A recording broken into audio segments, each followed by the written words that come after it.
של מגליזה, שרה בגלל שמחה שרה.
אמן.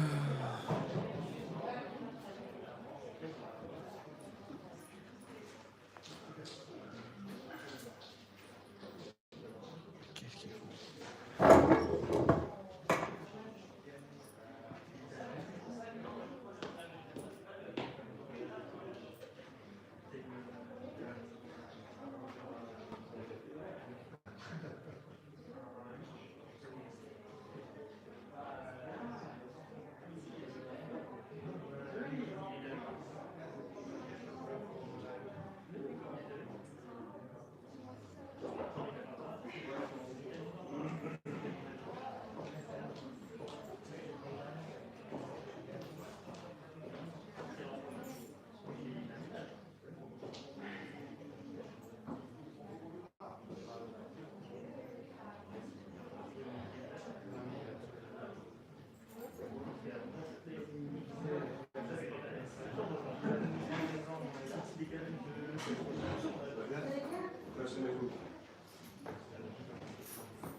On va démarrer dans quelques minutes. Oh là là là là.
Tu peux voir ce qui se passe?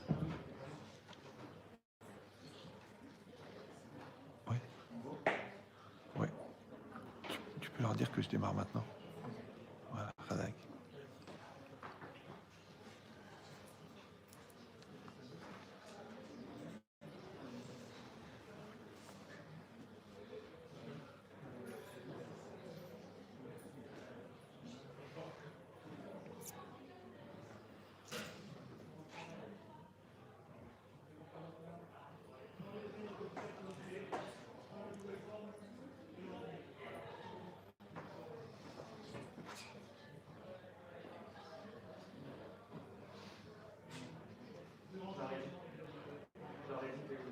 Ouais, super. Allez, Razak. Ah, bonsoir à toutes et à tous. Donc, on va essayer de réfléchir ensemble sur ce thème que vous avez lu sur l'affiche.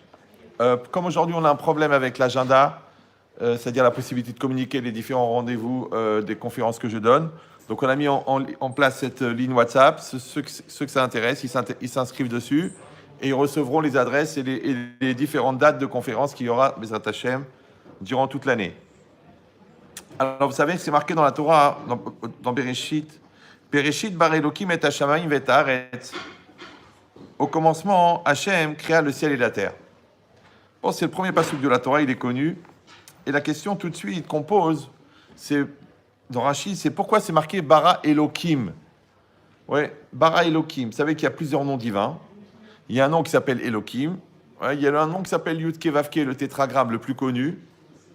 Bon, il y a à peu près une vingtaine de noms divins différents. Mais les plus connus, c'est ça, le Shem HaMiyuchad Yud-Ke Vav-Ke, qui représente Rahamim, la miséricorde. Elokim, qui représente la rigueur. Il demande les commentaires. Pourquoi c'est marqué ici Bereshit bara Elokim? Au commencement, il a créé Elokim. Elokim a créé le ciel et la terre. Il dit pourquoi ce langage de Elokim? Pourquoi ce nom d'Hachem? Alors Rashi, il a un langage bizarre. Donc je vous demande de vous concentrer un petit peu et je m'excuse pour les gens qui ne sont pas là, mais bon, il y avait des choses dehors à faire plus importantes. C'est marqué Velo Amar bara Hachem. Il n'a pas dit bara Hachem, Yud-Ke Vav-Ke, le tétragramme. Il dit pourquoi? Shetrila ala bemachashava libroto memidatadin. Au départ, il était monté à l'esprit d'Hachem de créer le monde selon la rigueur, midatadin. Et la midatadin, elle est représentée par Elokim. Vera'a she'en ha'olam mitkayem. Mais il a vu que le monde ne pouvait pas tenir. Alors, qu'est-ce qu'il a fait? Ikdim midata rachamim. Il a fait précéder l'attribut de miséricorde. Veshatfa le midatadin. Et il l'a associé à l'attribut de rigueur. Vainu dirtiv. Et c'est pour ça que c'est marqué Beyom asot Hashem Elokim eretz veshamayim. Plus tard dans Bereshit, c'est marqué Beyom asot Hashem, le jour où Hashem Elokim, le jour où Hashem a fait Eretz Veshamayim, la terre et le ciel. Et là-bas, c'est marqué Hashem Elokim. Donc c'est très bizarre. D'accord? Sous-entendu que le premier verset de la Torah, le premier, Bereshit bara Elokim et Hashamayim vet haaretz, il parle de la pensée de Dieu. Que Dieu, il a pensé à créer le monde selon la rigueur. Mais dans le Maasé, dans l'action, au moment où il a réalisé Hachem, alors il a utilisé les deux noms, d'accord, Yud-Ke Vav-Ke et Elokim, la miséricorde et la rigueur. C'est ça que c'est marqué Beyom Asot Hachem Elokim Eretz Veshamayim. Ouais, le jour où Hachem Elokim, il a fait le ciel et la terre. Déjà, il faudra comprendre qu'est-ce que ça veut, en quoi ça nous intéresse que Hachem, il a d'abord pensé à faire le monde selon la rigueur, et après il l'a fait selon la miséricorde, ou alors il a associé. Après, il faudra comprendre qu'est-ce que ça veut dire Ve'ikdim midata rachamim. Hachem, il a fait précéder la miséricorde. Alors je rappelle, pour ceux qui ne sont pas au courant, que quand Hachem a créé le monde, il a créé la matière. Quand il a créé la matière, il a créé le temps. Quand il a créé le temps, il a créé l'ordre. Vous suivez ou non? 14h15, c'est un petit peu avant 14h30. 14h30, c'est avant 14h45. Oui. Donc l'ordre n'existait pas tant que le temps n'existait pas. Donc ça veut dire quoi? Il a fait précéder. Mais comment il a pu faire précéder puisqu'il n'y avait pas d'ordre? Après, c'est marqué Ikdim midata rachamim, donc il a fait précéder la miséricorde, Veshatfa le midatadin, et il l'a associé à la rigueur. Mais comment on associe? Comment on associe la midata rachamim à la midata adin? Ouais, comment on associe la rigueur avec la miséricorde?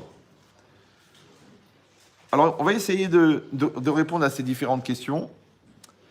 Mais pour comprendre déjà, il dit le Rav Dessler, qu'est-ce que ça aurait été le monde s'il n'y avait pas eu la midata rachamim, s'il n'y avait pas eu la miséricorde? D'accord? Alors il explique, par exemple, parce que Hachem, il aurait créé le monde, Après, il aurait donné la Torah. Après, il aurait demandé à chacun d'accomplir les mitzvot. Ok. Mais imagine maintenant, il n'y a pas de rachamim. Il n'y a pas de rachamim, ça veut dire il n'y a pas de miséricorde, il n'y a pas de crédit, il n'y a pas de temps, il n'y a pas de seconde chance. Un peu comme dans l'éducation. Dans l'éducation d'un enfant, il doit y avoir de l'amour et de la discipline. Ouais, il faut qu'il y ait de la rigueur. Ouais, et il faut qu'il y ait de l'amour, qu'il y ait de la gentillesse, de la douceur, c'est normal. Maintenant, la discipline, bah, c'est ce qui va structurer l'enfant. La miséricorde, c'est ce qui va lui permettre de réussir à assumer cette rigueur. Un enfant, il sait qu'il est aimé. On peut demander des choses fortes et grandes. Et on peut lui demander des midotes et des comportements et des attitudes fortes. Parce qu'il sait qu'il se sent aimé. Mais si l'enfant, il ne se sent pas aimé, eh ben, ces attitudes fortes, elles vont créer des complexes, des angoisses, des frustrations, des peurs, des mal-être, des dépressions, simplement parce que le mal vécu d'eux. Vous vous rappelez toujours qu'est-ce qu'il dit Ben Chetrit? Oui, une pression au singulier, dépression au pluriel. Donc en vérité, c'est quoi la dépression? La dépression, c'est le mal vécu de la pression. Maintenant, il y aura toujours des pressions dans la vie. Ça s'appelle la vie. Ouais, ça s'appelle la responsabilité, ça s'appelle la maturité, ça s'appelle le loyer, ça s'appelle le travail, ça s'appelle les examens, ça s'appelle les parents, ça s'appelle l'exigence du conjoint. Il y aura toujours des pressions. Donc le problème, c'est pas qu'il n'y ait pas de pression, parce qu'il y a des gens qui essayent de vivre sans pression, d'accord? C'est que les pressions soient bien vécues. Vous me suivez ou non? Si un type de 30 ans, tu lui poses une question de 30 ans, et qu'il a une maturité de 30 ans, il répond une réponse de 30 ans, et ça se passe très bien. Mais si quelqu'un il a une maturité de 15 ans à 30 ans, et qu'on lui pose une question de 30 ans, qu'est-ce qu'il va faire? Il panique, il stresse, il s'angoisse. Parce que c'est quoi le stress? Le stress, c'est le malaise développé par la différence entre la personne que tu es censé être et la personne que tu es. Vous me suivez ou non? C'est comme si vous êtes en 3e année de droit, et que vous avez fait 3 ans de droit, et que vous devez avoir un niveau moyen de droit pour une 3e année de droit, et vous arrivez à l'examen, vous ne comprenez rien. Vous dites, tiens, c'est marrant, les énoncés sont en russe. Non, en vérité, c'est parce que tu as glandé pendant 3 ans.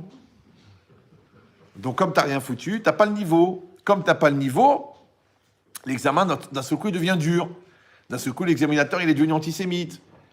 D'un seul coup, on t'a mis la Inara.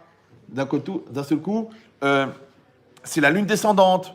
C'est pas ton mazal, c'est le shran de ta future belle-mère. Alors qu'en vérité, c'est rien. C'est juste que tu es un glandeur. C'est ça la vie. La vie, c'est que tu travailles, tu es prêt. Tu travailles pas, tu n'es pas prêt. Si tu n'es pas prêt, tu n'as pas grandi. Comme tu n'as pas grandi, il y a une différence entre la personne que tu es censé être et la personne que tu es. Et cette différence, elle s'appelle le stress. C'est que tous les gens stressés, c'est toujours des gens immatures. Tu dis, oui, mais c'est pas facile, hein, on n'a pas tous les mêmes capacités, on n'a pas fait tous un doctorat de psychologie, on n'a pas vécu dans une enfance équilibrée, on n'a pas forcément des parents extraordinaires qui eux-mêmes sont un exemple d'équilibre. Ouais. Non, non. Chacun, je ne sais pas quelle est votre vision de la vie, si vous êtes défaitiste, suicidaire, mais sinon, vous dites, la vie, elle est là, et moi, je suis là. Et moi, je suis là. Donc, quand la vie, elle pose une question, je réponds à la question.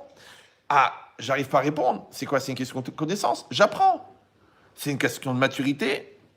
Je travaille la maturité. C'est une question de patience. Je travaille la patience. C'est une question d'émouna. Je travaille la émouna. C'est une question de bitachon, de confiance en Dieu. Je travaille la confiance en Dieu. Mais je peux pas dire, écoutez, la vie, elle est difficile. Elle est comme elle est. Et moi, je suis comme je suis.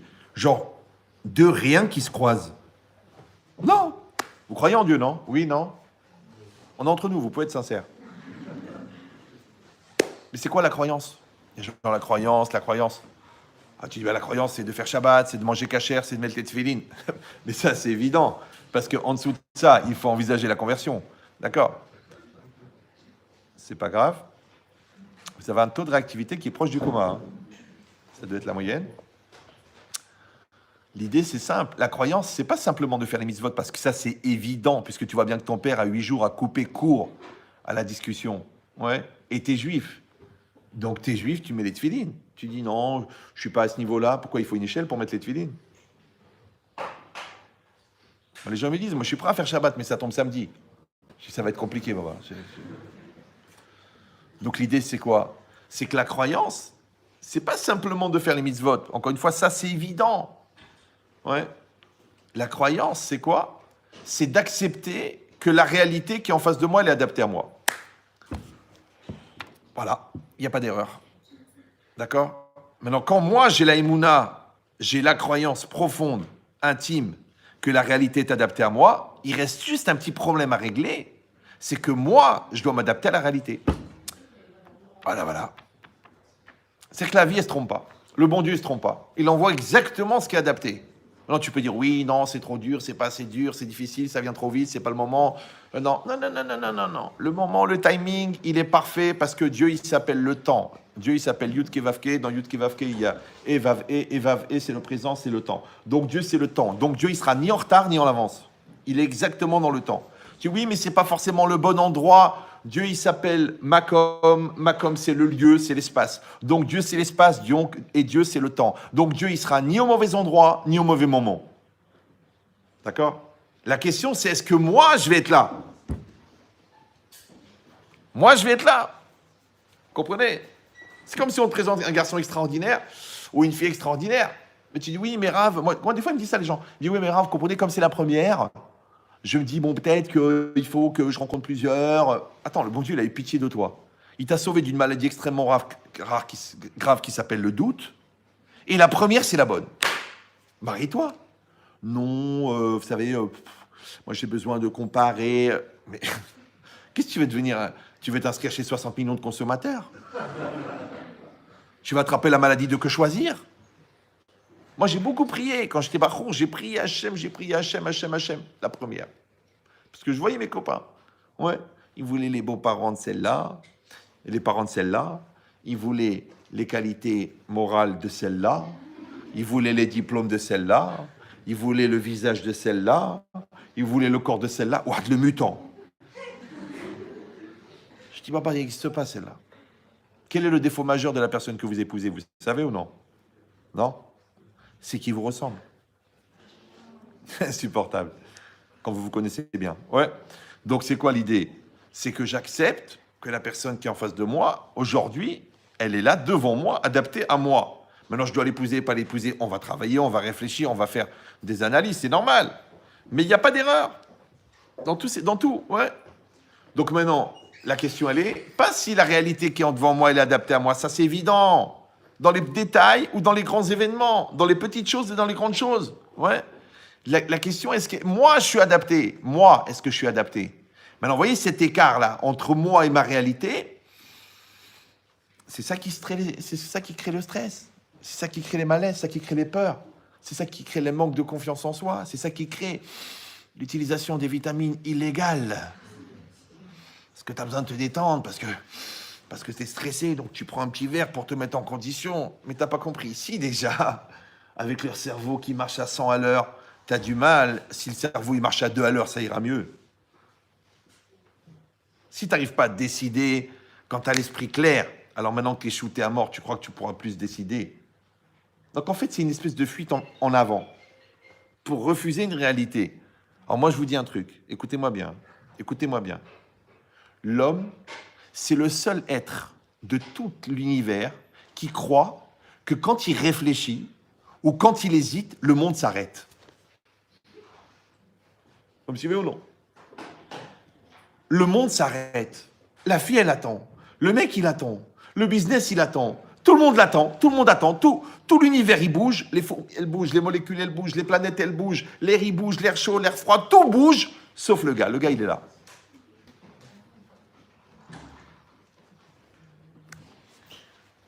C'est pour ça qu'il y a une maladie très, très répandue chez nous qui s'appelle la rfifout. Il faut être rfif. Tac, tac. Ouais. Et tu vas dire non, vous savez, faut donner du temps au temps.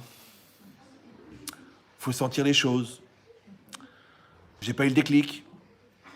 T'as pas eu le déclic, peut-être t'auras des claques, je sais pas ce que tu vas avoir, toi. Ouais. Non, mets-toi en condition, toi. Mets-toi en condition de maturité. Mets-toi en condition de décision. Mets-toi en condition de réflexion. Vas-y, mets-toi, toi, fais ta part à toi. Non, tu es dans un déni total de réalité. Après, tu dis, c'est pas facile. Alors, réfléchissez bien. Comme un papa, il attrape son fils. Écoute-moi bien, mon fils. Écoute-moi bien, d'accord? Il faut que tu saches quelle carrière tu vas faire, quel niveau d'études tu vas avoir, quel niveau professionnel, combien tu vas gagner, combien tu pourras mettre de côté, quel genre de personne tu vas épouser, combien vous aurez d'enfants, combien de pièces vous aurez besoin pour pouvoir, à quelle distance vous habiterez de votre travail pour pouvoir avoir du temps pour tes enfants. Et le gosse, il regarde son père, il dit, papa, j'ai 8 ans. Je ne sais pas si vous avez remarqué, en tout cas les plus jeunes d'entre vous, souvent les parents, ils veulent nous faire gagner du temps. Pourquoi? Parce qu'ils en ont beaucoup perdu. Donc ils voudraient qu'à 8 ans, on ait la maturité qu'eux, ils ont eu à 30 ans. C'est pas possible. Moi, quand j'avais 16, 17 ans, même pas, même 15 ans, j'étais malade, moi. Moi, je faisais de la philo toute la journée. Alors j'attrapais mes frères, je dis réfléchissez à la notion du temps, qu'est-ce que c'est l'absurde, qu'est-ce que c'est la perpétuité, la capacité de se remettre en cause. Je les esquintais. Ma soeur, elle m'a dit arrête, laisse-les tranquilles. Ils ont 9 ans, ils ont 12 ans, laisse-les tranquilles. J'avais peur. J'avais peur qu'ils deviennent des CON, qui est quand même la maladie la moins soignée dans le monde et la plus répandue. Et c'est quoi un CON? C'est ce que c'est un CON? C'est le contraire d'un intelligent. Et c'est quoi intelligent en philosophie? C'est la capacité d'adaptation. Donc tous les inadaptés sont des CON. C'est quoi inadapté? Rodon Colo, cousin de Marco Polo, c'est que tu n'es pas adapté à ta réalité. Pourquoi? Parce qu'il y a une distance entre la personne que tu es censé être et la personne que tu es. Donc si toi tu fais 1m80 et que ton moi il fait 1m80 et que ta réalité elle fait 1m81, donc toi tu es dans une réalité d'1m81 avec un corps d'1m80 et avec une personnalité d'1m79, donc vous êtes collés tous. Ça s'appelle en français être bien dans sa peau. Mais si tu as une réalité, que tu la vois loin, là-bas, loin, à 10 bornes, et que ton corps, il est loin de ton moi, parce que ton moi, il est dedans, loin, loin, très loin, parce que tu es encore un gamin, tu es une gamine. Ouais, toi-même, tu te surprends à avoir des réactions de gamin. Des fois, c'est pas de la psychologie qu'il faut, c'est de la spéléologie, parce que le moi, il est très, très, très loin à l'intérieur. Ouais. Donc, c'est quoi la vie? La vie, c'est une course contre la montre pour que toi, déjà, tu remplis ton corps, ça s'appelle que tu sois bien dans ta peau, et ensuite que toi et ton corps, vous soyez bien dans la réalité. Mais si dans ta réalité, tu arrives toujours en retard, et dans ta personne, tu arrives toujours en décalé, après, tu as l'impression que tu dis, ouais, j'ai raté ma vie, je l'ai épousé, en fait, j'étais immature, j'ai fait des gosses, c'est venu tout seul, j'ai fait ce métier parce que mon père, il m'a dit que c'était bien, j'habite là parce que c'est pas loin de mon travail, j'ai ce type de costard parce que ça colle au fait que je suis un cadre. Fin de compte, t'as rien choisi. Regardez sur lauralenou.com. Et ça vient de ça.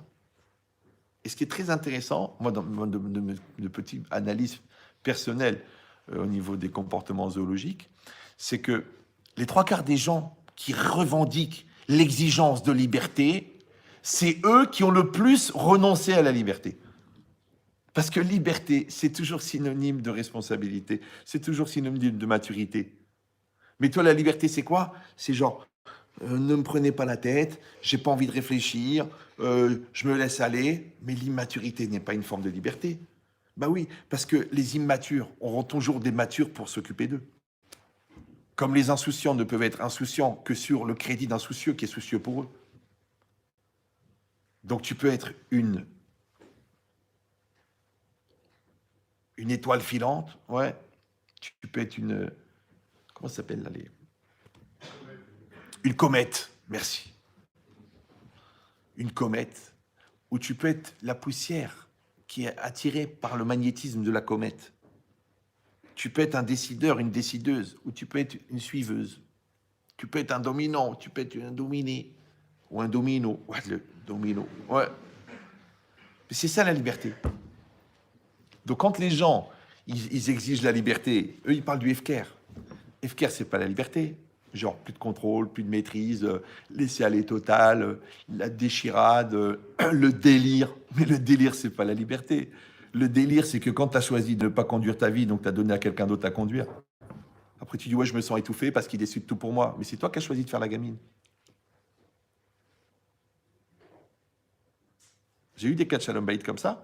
Je dis, mais pourquoi vous êtes marié? Ah, mais j'en pouvais plus de mon père, il me stressait, qu'est-ce que tu fais, qu'est-ce que tu fais, qu'est-ce que tu fais pas, qu'est-ce que tu fais? Alors je me suis enfui de chez mes parents, c'est pour ça que je me suis marié. J'ai dit, mais en fait, vous avez juste changé de geôlier. Il paraît qu'à la choupa, il y en a qui mettent cette musique-là.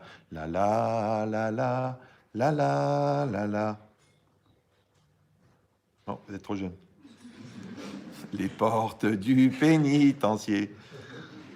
Non, Johnny, il a vécu dans ce siècle. Hein, Donc c'est quoi l'idée? L'idée, c'est de dire que on a le din, on a la rigueur, mais on a la miséricorde. Il demande Rav Dessler, mais comment il serait un monde sans miséricorde? Ça veut dire qu'on n'aurait pas droit à l'erreur. On n'aurait pas le droit à l'aide. On n'aurait pas le droit au soutien. On n'aurait même pas le droit au temps. D'où ça te vient le temps? Le temps. Le temps. Vous savez ce que ça veut dire Zman en hébreu? Vous parlez hébreu, non? Zman, c'est le temps. Mais Zman, ça vient de Mezouman. Mezouman, ça veut dire préparer pour, adapter à. C'est-à-dire qu'en vérité, chaque temps, c'est un véhicule, c'est un compartiment qui doit contenir quelque chose. Parce que ce Zman ou Mezouman, c'est comme si toi, par exemple, tu es en classe de première, fais ta première. Ah, tu dis non, moi je me stresse, ou moi j'ai pas le temps, moi je suis en décalé, moi j'ai pas le niveau, mon père c'est un gros donateur. Donc toi, tu fais ta classe de troisième en première. Du coup, quand tu arrives au bac, tu es en phase terminale.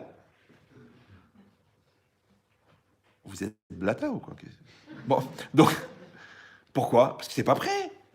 C'est pareil. Moi, je vois des gens, ils commencent à lire des livres sur le Shalom Bayit après le divorce. Je me dis, mais t'es lourd, quoi. L'autre, il a acheté toute la série Françoise Dolto après que les enfants ils sont mariés. C'est un peu décalé. Mais pourquoi t'es décalé? Quel intérêt de voir un match en différé quand tu connais le résultat? Ça sert à rien. Donc maintenant, si toi, tu as compris que le temps, en vérité, c'est des compartiments, et que chaque temps, il doit recevoir un certain dosage de toi-même, donc il faut que tu prennes le temps de vivre avec ton temps.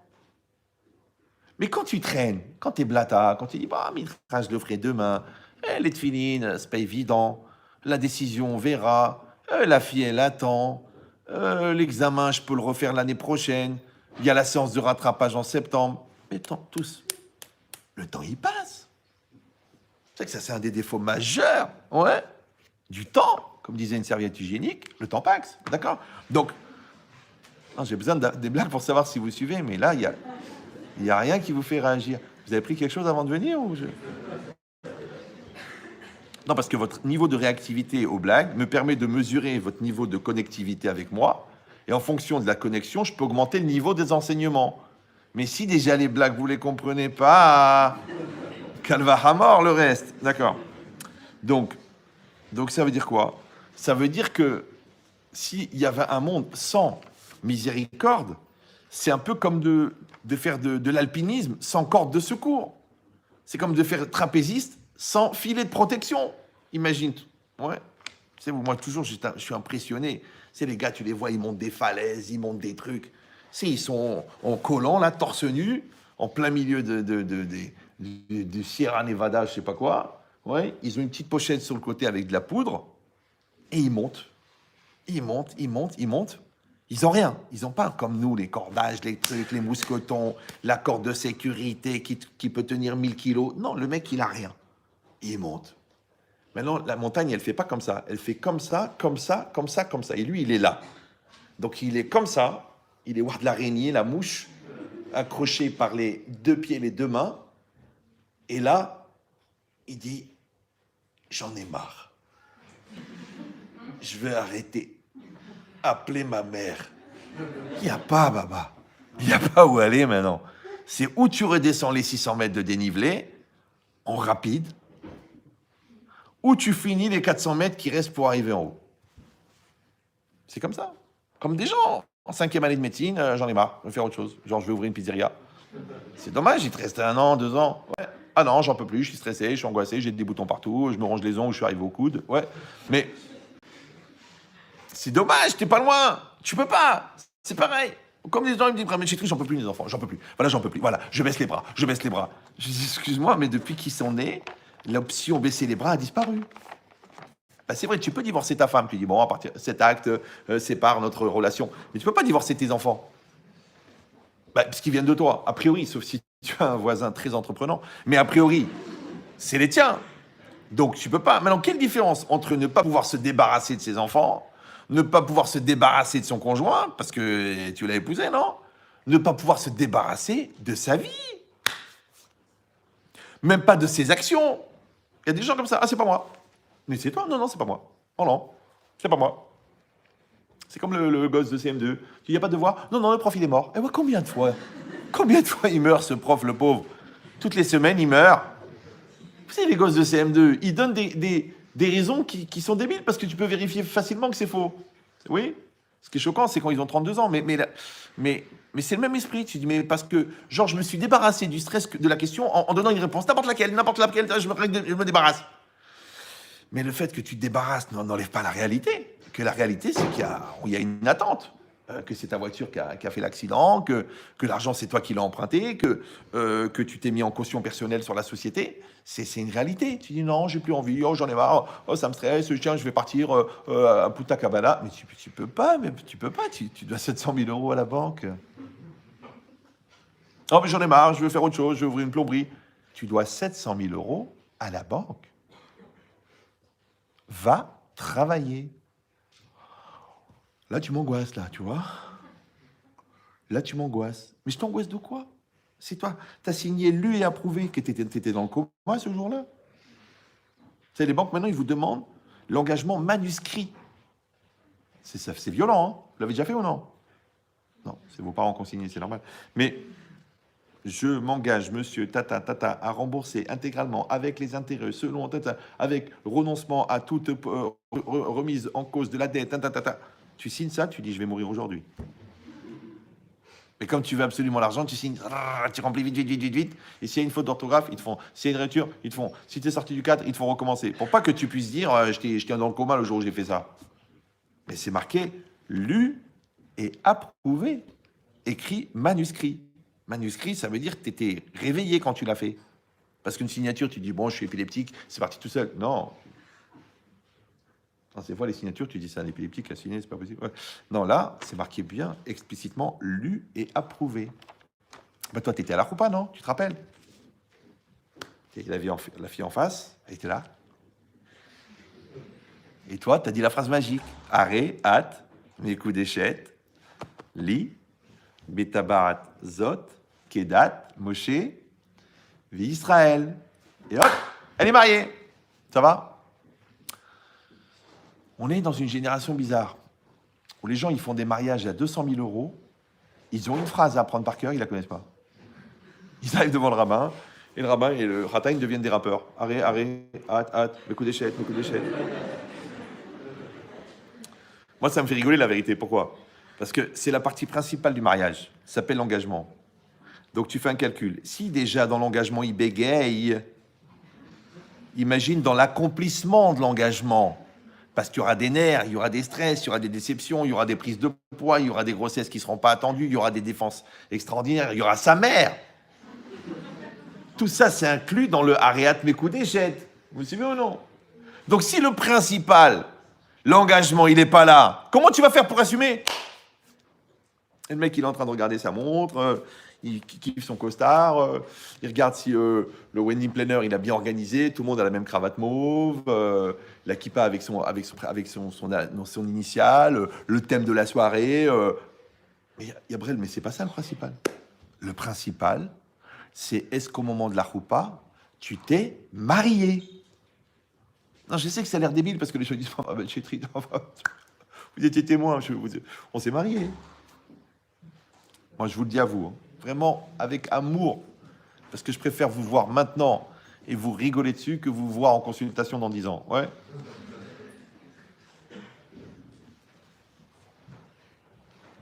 Les 3/4 des gens ne se sont pas mariés le jour du mariage. Ils ont fait la cérémonie, ils ont fait l'ambiance. Il y en a même qui ont fait les halachot de Nida, mais ils ne sont pas mariés.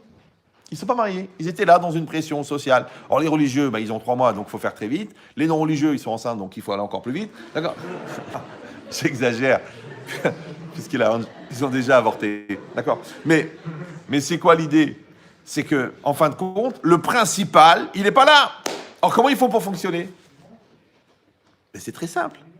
Parce que comme dans une voiture, il y a la direction et il y a les amortisseurs. À quoi ils servent les amortisseurs? Pas parce qu'on ne roule pas toujours sur une route qui est nickel et qui est droite. Il y a des bosses, il y a des creux. Donc qu'est-ce qu'il fait l'amortisseur? Il amortit. Comment on appelle l'amortisseur de la vie? Midat HaRachamim. Vous me suivez ou non?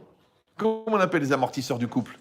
Les midot, savlanout, le calme, d'accepter la différence de l'autre, d'être prêt à rediscuter, à se remettre en cause. T'arrives pas, toi tu dis non, moi je suis le prix psychorigide. Moi je suis dur, moi. Moi je suis émette, comme mon père.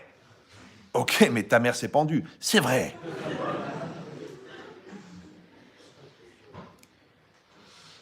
Donc qu'est-ce que ça veut dire? Ça veut dire que on a besoin de la direction, parce que comment la voiture elle va avancer? Mais on a besoin des amortisseurs, sinon dans le virage, elle va valdinguer la bagnole. Comme si vous ou non? Donc tu vois qu'on a besoin de Midat Hadin et Midat HaRachamim. Dans n'importe quel système, la plomberie. Quelqu'un il fait construire un pavillon, d'accord? L'architecte, au fait, j'ai oublié de vous dire qu'il faut installer la plomberie. Ah bon? Pourquoi? Ah bon? Pourquoi? Parce que la maison, elle est nue. On l'a fait à partir de rien. Donc, il faut mettre de la plomberie. Ah bon? Donc, il y a mis un petit supplément? Bah oui, 70 000 euros. 70 000 euros! Ah bah écoutez, messieurs, il y a quand même...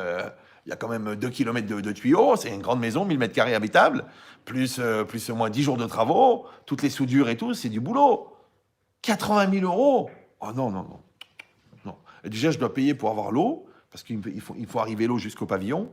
Moi, je mets l'eau, je ne mets pas la plomberie. Mais le jour où vous allez ouvrir l'eau,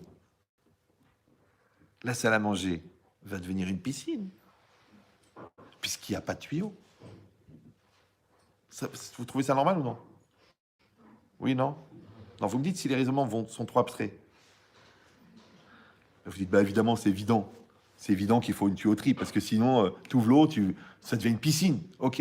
Tu sais combien il y a de gens qui se baladent dans la vie sans structure mentale? Tu sais combien il y a de gens qui se baladent sans capacité décisionnelle? Tu sais combien de gens ils se baladent sans être capables de hiérarchiser leurs priorités? Donc ils n'ont pas la plomberie. Ils ouvrent l'eau, ils se marient, ils font des bébés, ils signent des contrats. Il n'y a rien derrière. Il n'y a rien. Il n'y a rien. Tu dis, mais attends, mais t'as pas de comptable? Oh ben non, tu sais, au début, je me suis dit que c'était pas vraiment nécessaire, puis c'est quand même 1000 euros par mois. Non, mais t'as pas de comptable. T'as une société, t'as fait 120 000 euros, là, premier mois, t'as pas de comptable. Donc, t'as pas non plus de facture. Non, on fait des bons de livraison. C'est qui la gérante? C'est Lala Solika, elle est morte en 42 à Oujda. Mais tu sais que tu vas avoir le loyer gratuit pendant 20 ans à la santé, toi. Oh, tu sais, j'ai pas réfléchi. Je me suis dit, il faut faire de l'argent, faire de l'argent. Mais t'as besoin. C'est comme un corps. Un corps, il y a des muscles, ouais. Il y a des chairs, il y a de la peau. Mais il faut un squelette. C'est quoi le squelette? C'est la structure, c'est ce qui porte. Donc la structure, c'est Midat Hadin. Le muscle, c'est Midat HaRachamim. Ça amortit le choc, tu prends un coup de poing.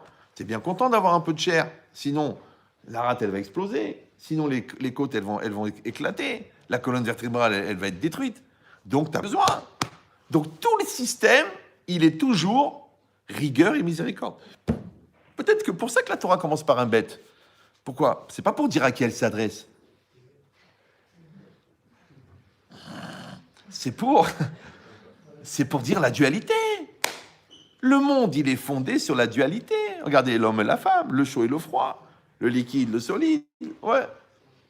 Même le mouvement, il est créé par la contradiction de deux forces opposées. En physique, le poids et la pression. Donc il y a toujours deux. Donc c'est normal que la Torah commence par un bête, le bien et le mal, l'homme et la femme. C'est bête, mais c'est comme ça. Ouais. Donc c'est les deux. Donc c'est normal, on comprend maintenant qu'il y a besoin de la Midat Hadin et de la Midat HaRachamim. Le problème, c'est que si on disait encore une fois qu'il n'y avait pas de Midat HaRachamim, donc il n'y a pas de miséricorde, donc il n'y a pas de crédit, donc il n'y a pas de temps, donc il n'y a pas de droit à l'erreur, donc il n'y a pas de filet de protection. Il n'y a pas. Imagine à la fac, chaque note à l'éliminatoire, tu vas tirer une balle. Chaque note, tu as un 0, hop, c'est pas possible, je suis en dernière année. Vous avez eu un 0, monsieur? Non. Éliminatoire. Non, c'est pas éliminatoire. On peut rattraper, on peut arranger, on peut discuter avec le prof, on peut mettre une enveloppe, on peut trouver des solutions. Ouais. Il dit non. Ouais. Et d'un autre côté, de vous à moi, la miséricorde, c'est super, c'est bien. Ça s'appelle le crédit. D'accord? Mais une fois, il y a un Rav Yerucham Halevi. Il a dit, c'est bien le crédit, parce qu'Hachem, il est miséricordieux, Hachem, il est bon, Hachem, il est gentil, Hachem, il est patient, Hachem, il est Rechapaim, ouais, il te donne le temps et tout ça. Ça s'appelle le crédit. Ça s'appelle le crédit. Il a dit, mais personne ne se pose la question, quel est le taux de crédit? Vous me suivez ou non? Parce que si tu empruntes de l'argent à 64% de crédit, ce qu'on appelle la mafia, c'est ça, mafia. Tu peux emprunter, mais c'est 20% par semaine. Tu dis, mais je pourrais jamais. Non, on va te prendre un doigt par semaine. Mais tu dis, mais je vais mourir. Eh ben, pourquoi t'empruntes chez eux? Ouais, mais eux, ils me prêtent. Ben, ils te prêtent parce qu'ils savent qu'ils vont te finir. Donc, c'est quoi l'idée? C'est que le crédit, c'est bien, mais quel est le taux de crédit? C'est comme les nerveux, vous savez, il y a des gens, ils sont nerveux, ils ont des caractères. Bon, ce qu'on appelle les laxatifs. Il y a des gens, ils sont laxatifs. C'est-à-dire qu'ils génèrent chez l'autre le transit. Dès que tu les vois, tu dis, c'est marrant, j'ai envie d'aller aux toilettes, je sais pas pourquoi. Tu devrais... Laisse tomber l'électricité, il faudrait que tu te lances dans la lutte contre la constipation parce que tu es d'une efficacité. Mais qu'est-ce que tu peux faire? C'est fort. Maintenant, il y a des gens, ils font pas exprès, la vérité. C'est par nature. Ouais, qu'est-ce que tu fais? Où t'étais? Pourquoi tu m'appelles pas? Pourquoi tu m'appelles? Qu'est-ce que tu fous là? Tu n'aimes pas ta gueule. Il y a des gens qui sont comme ça, ouais. Maintenant, vous savez très bien que le laxatif ne peut être laxatif que sur le crédit d'un patient qui supporte. La preuve, c'est que le jour où le patient se met en colère, le coléreux se calme. Vous me suivez au moment où le harcelé se révolte, le harceleur, il baisse d'un ton. Ça veut dire que la force du fort, dans ces cas-là, c'est la faiblesse du faible. Vous savez, moi, les gens me disent, mais vous savez, c'est quelqu'un de méchant, c'est quelqu'un de dur, c'est quelqu'un de manipulateur, c'est quelqu'un de pervers, c'est quelqu'un de... Moi, j'ai toujours la même réponse. Une chose qui arrive une fois, c'est un accident. Une chose qui dure 10 ans, c'est un phénomène. Un phénomène ne peut se perpétuer que si tous les participants au phénomène participent à la perpétuité du phénomène. Ça va? Vous avez déjà perdu là ou? Ça change de Cyril, c'est sûr. Ouais. Vous avez compris ce que j'ai dit ou non? Maintenant, un phénomène ne peut se perpétuer que si les participants au phénomène perpétuent la perpétuité du phénomène. Donc, si vous voulez réfléchir à la culpabilité du bourreau, au bout d'un certain temps, il va falloir réfléchir à la complicité de la victime. Vous me suivez? Ouh là là. Parce que s'il y a une méchanceté à être bourreau, il y a un confort à être victime. Tu dis, mais c'est grave ce que vous dites. C'est pas de notre faute. Ok, t'as 8 ans, je comprends. Mais t'as 28 ans. Moi, les gens, ils viennent, ils me disent, Rav Chetrit, mon mari me frappe depuis des années. Je dis, mais la première fois qu'il a levé le ton, avant de lever la main, déjà, il fallait remettre en place. Déjà, il y aura jamais ça à la maison. Et si Chazvé Shalom, il a levé la main, mais va au commissariat. Ah, mais ça se fait pas, Shalom Baït, ma mère, elle a rien dit pendant des années. En plus, c'est héréditaire. Vous comprenez? C'est comme les gens qui font rien, enfin, qui font tout, et qu'un jour se plaignent que l'autre ne fait rien. Mais c'est toi qui fais tout. Mais moi, je voulais soulager, moi, je voulais pas qu'il truc, Non, il faut partager les rôles. C'est pas grave, de temps en temps. Si monsieur, il fait la vaisselle, il sort une lessive, c'est pas grave. Même le parterre. Elle vient d'accoucher, va faire le parterre. Attendez, Rav, c'est pas mon cavode. Chez nous, les Marocains, c'est... Mais arrête! Moi aussi, je suis marocain. Mais je me soigne, d'accord? Donc, une fois, il y a un avraire, un Kolelman, il a été voir le stapler. Il a dit, Rav, Yeshliché, là, à Bnei Brak. Vous savez, c'est très religieux, vous connaissez, non? À côté de Tel Aviv, ouais. Il a dit, Rav, voilà, j'ai une sheila, moi je suis un avraire, je suis chashuv, j'ai étudié la Torah toute la journée, et ma femme, elle me dit que je dois descendre la poubelle. Je dis, alors? Le Rav, il a dit, alors? Il a dit, ben, c'est pas mon kavod, je trouve que c'est pas le kavod de la Torah que je descends la poubelle. Ah bon, mais qu'est-ce que ça peut te faire? Il dit non, c'est honteux. Tous les soirs à 6 heures, elle vient, me pose la poubelle, elle me dit descends la poubelle. Moi, j'ai fait une journée de collège, je suis fatigué, j'ai pas la tête, et puis c'est honteux. Elle lui que sa poubelle descend en bas. C'est pas le kavod de la Torah de descendre la poubelle. Le Rav, il a dit t'as raison. C'est vrai, t'as raison. C'est pas ton kavod, tu le fais pas. Ok. Le lendemain à 6 heures, on tape à la porte. Qui c'est qui tape? Le stapler. Le stapler, c'est le père de Raphaël Kanievski. Je sais pas si vous. L'autre, il ouvre la porte, il voit le Rav devant lui, c'est le Gadol, c'est le grand de la génération. Il est devant sa porte. Il a dit, Rav, il y a un problème, il y a quelque chose qui ne va pas. Il a dit, pourquoi vous êtes là? Il a dit, bah, je suis venu descendre la poubelle, parce que c'est pas ton kavod.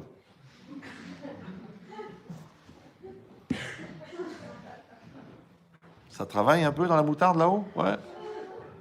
C'est que le Gadol, il est venu pour descendre la poubelle, puisque t'es pas... Alors, si c'est pas ton kavod à toi... espèce de nullité là, ouais, qui tourne les pages pour t'aérer les yeux parce que c'est marqué Va'erenenu betorah techa. Alors lui, qui connaît toute la Torah entière, c'est son kavod à lui de venir descendre ta poubelle à toi. On va dire, c'est pas un problème de poubelle, c'est un problème de solidarité. D'accord? Ta femme, elle t'a donné 6 enfants. Maintenant, elle a été chez Hypercacher et chez Auchan, elle est revenue Ward avec un gilgoul de chameau. Avec 200 kilos de marchandises dans la bagnole. Elle te dit, mon amour, tu peux descendre? Et toi, tu peux pas, tu es en train de regarder le foot. Tu dis, je peux pas, chérie, c'est le moment le plus important. Mais tu vas revenir en guilgoul, en ballon. Et tu sais ce que tu vas prendre dans la gueule? Donc, c'est une question de solidarité. C'est normal. Comme moi, je suis dans le train, je vois une petite vieille qui n'arrive pas à mettre son sac, je le prends, je le mets. Oh, monsieur le rabbin, monsieur le rabbin, monsieur le rabbin. Ben, c'est normal, non? Tu dis, ah, ça se fait pas.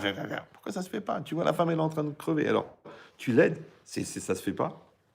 C'est logique. C'est une logique de solidarité. C'est normal. Tu peux voir quelqu'un qui souffre devant toi et tu fais rien. Tu dis, non, chacun sa vie, chacun son destin.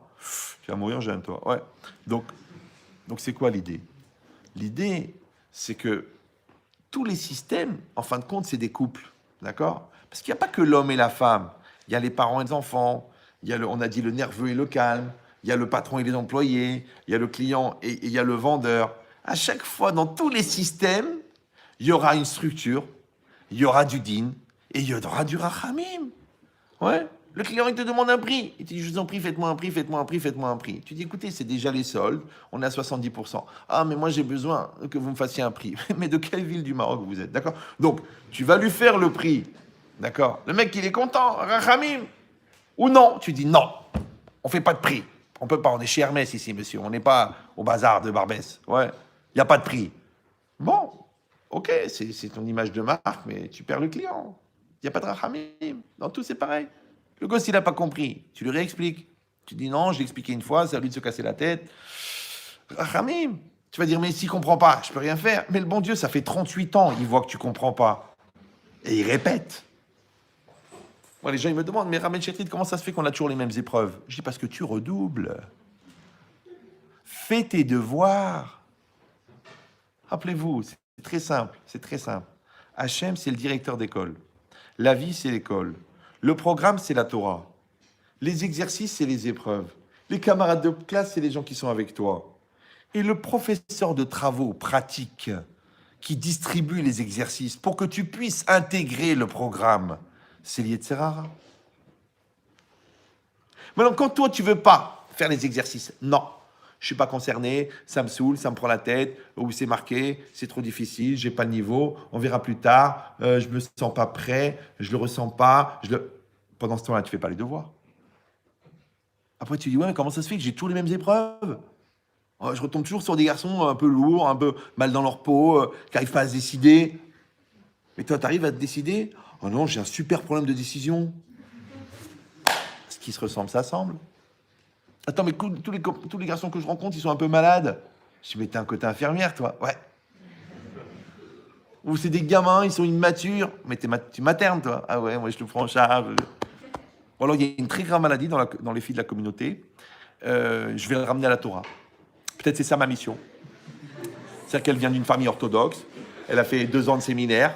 Elle rencontre un mec, un corbeau, ce qu'on appelle, tellement il est perché. Il croyait que Kippour, c'était une ville à côté de Bangkok. Je dis, mais qu'est-ce que tu fais avec un mec pareil? C'est vrai, pas de cache-route, pas de Shabbat, pas de téfiline, rien. Rien de chez rien. Genre 1000 kilomètres de Khalal Khalé, perdu. Elle me dit, ouais, mais peut-être c'est ma mission de le ramener à la Torah. Vous la connaissez, cette maladie, non? Elle est très répandue dans la communauté, elle s'appelle Mère Teresa. Alors écoute-moi bien. Écoute-moi bien, Jennifer. Moi, je travaille dans la Teshuvah depuis 35 ans. Je peux te dire que c'est très dur. Quand la personne, elle est demandeuse. Quand elle n'est pas demandeuse et que ça va être un espèce de chantage émotionnel, genre, on fait des choses ensemble, je mets les téphilines, ça veut dire tu payes en nature, les efforts spirituels de l'autre, parce que de toute façon, on va se marier, hein, que ça change avant, après, ça change tout. Là, c'est normal, parce que si le pâtissier, il laisse les clients manger les fraises, comment il va vendre la tarte? C'est pas grave. Donc vous avez compris. Vous avez compris. D'ailleurs, on le dit en français, ramène ta fraise. D'accord. Donc, vous avez compris une chose essentielle, c'est qu'il y aura toujours des systèmes compensatoires. Ouais. Il y aura des montants compensatoires. Il y aura des effets compensatoires. Il y aura des phénomènes compensatoires. Maintenant, les phénomènes compensatoires, vous avez compris, c'est din et rahamim. C'est-à-dire que quand on est maintenant dans Bereshit, on est au début de la création du monde. Et Akadosh Baruch Hu, il pose les bases de ce que va être l'univers pour 6000 ans d'après nous. Ouais. Donc, dans les bases de chez base, de base, c'est normal qu'il y a din et rahamim. Ça va? Donc, on repose la question, pourquoi est-ce qu'il a dit Bereshit bara Elohim? Il ne fallait pas dire Bereshit bara Elohim, il fallait dire Bereshit bara Hashem Elohim. Ouais, Hashem, miséricorde, Elohim, rigueur, et Hashamaim vetaretz. C'était bien. Non. Qu'est-ce qu'il a dit Rashi? Allons, on relit Rashi. Rashi dit Ala bemachashava livroto bemidatadin. En fait, la Torah ici, dans le premier passouk de la Torah, elle nous raconte une chose qui ne s'est jamais passée. C'est intéressant, le premier verset. Ouais. Parce que dans les faits, encore une fois, dans les faits, Hachem, quand il a créé concrètement, réellement le monde, il a créé en associant le din et rahamim, la miséricorde et la rigueur. Mais ici, le passouk, il parle de la pensée de Dieu. Ala bemachashava. Ouais. Dieu, il a pensé à créer le monde selon la rigueur. Il demande le Maharal de Prague.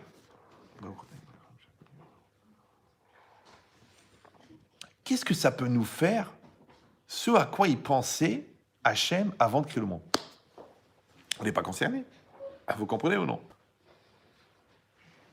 On n'est pas concerné. C'est comme les gens qui viennent te dire, tu sais mon amour, je suis passé devant un fleuriste, j'ai pensé à t'acheter un beau bouquet. Alors, valide mon amour, toi et ton bouquet, étouffez-vous. Qu'est-ce que j'en ai à foutre que tu penses à m'acheter le bouquet? Tu me l'achètes, tu me l'amènes. Si j'ai pensé à acheter un bouquet. Ouais, mais quand même, c'est une pensée qui t'honore. C'est une pensée qui m'honore. Yabrel, radin. Ouais.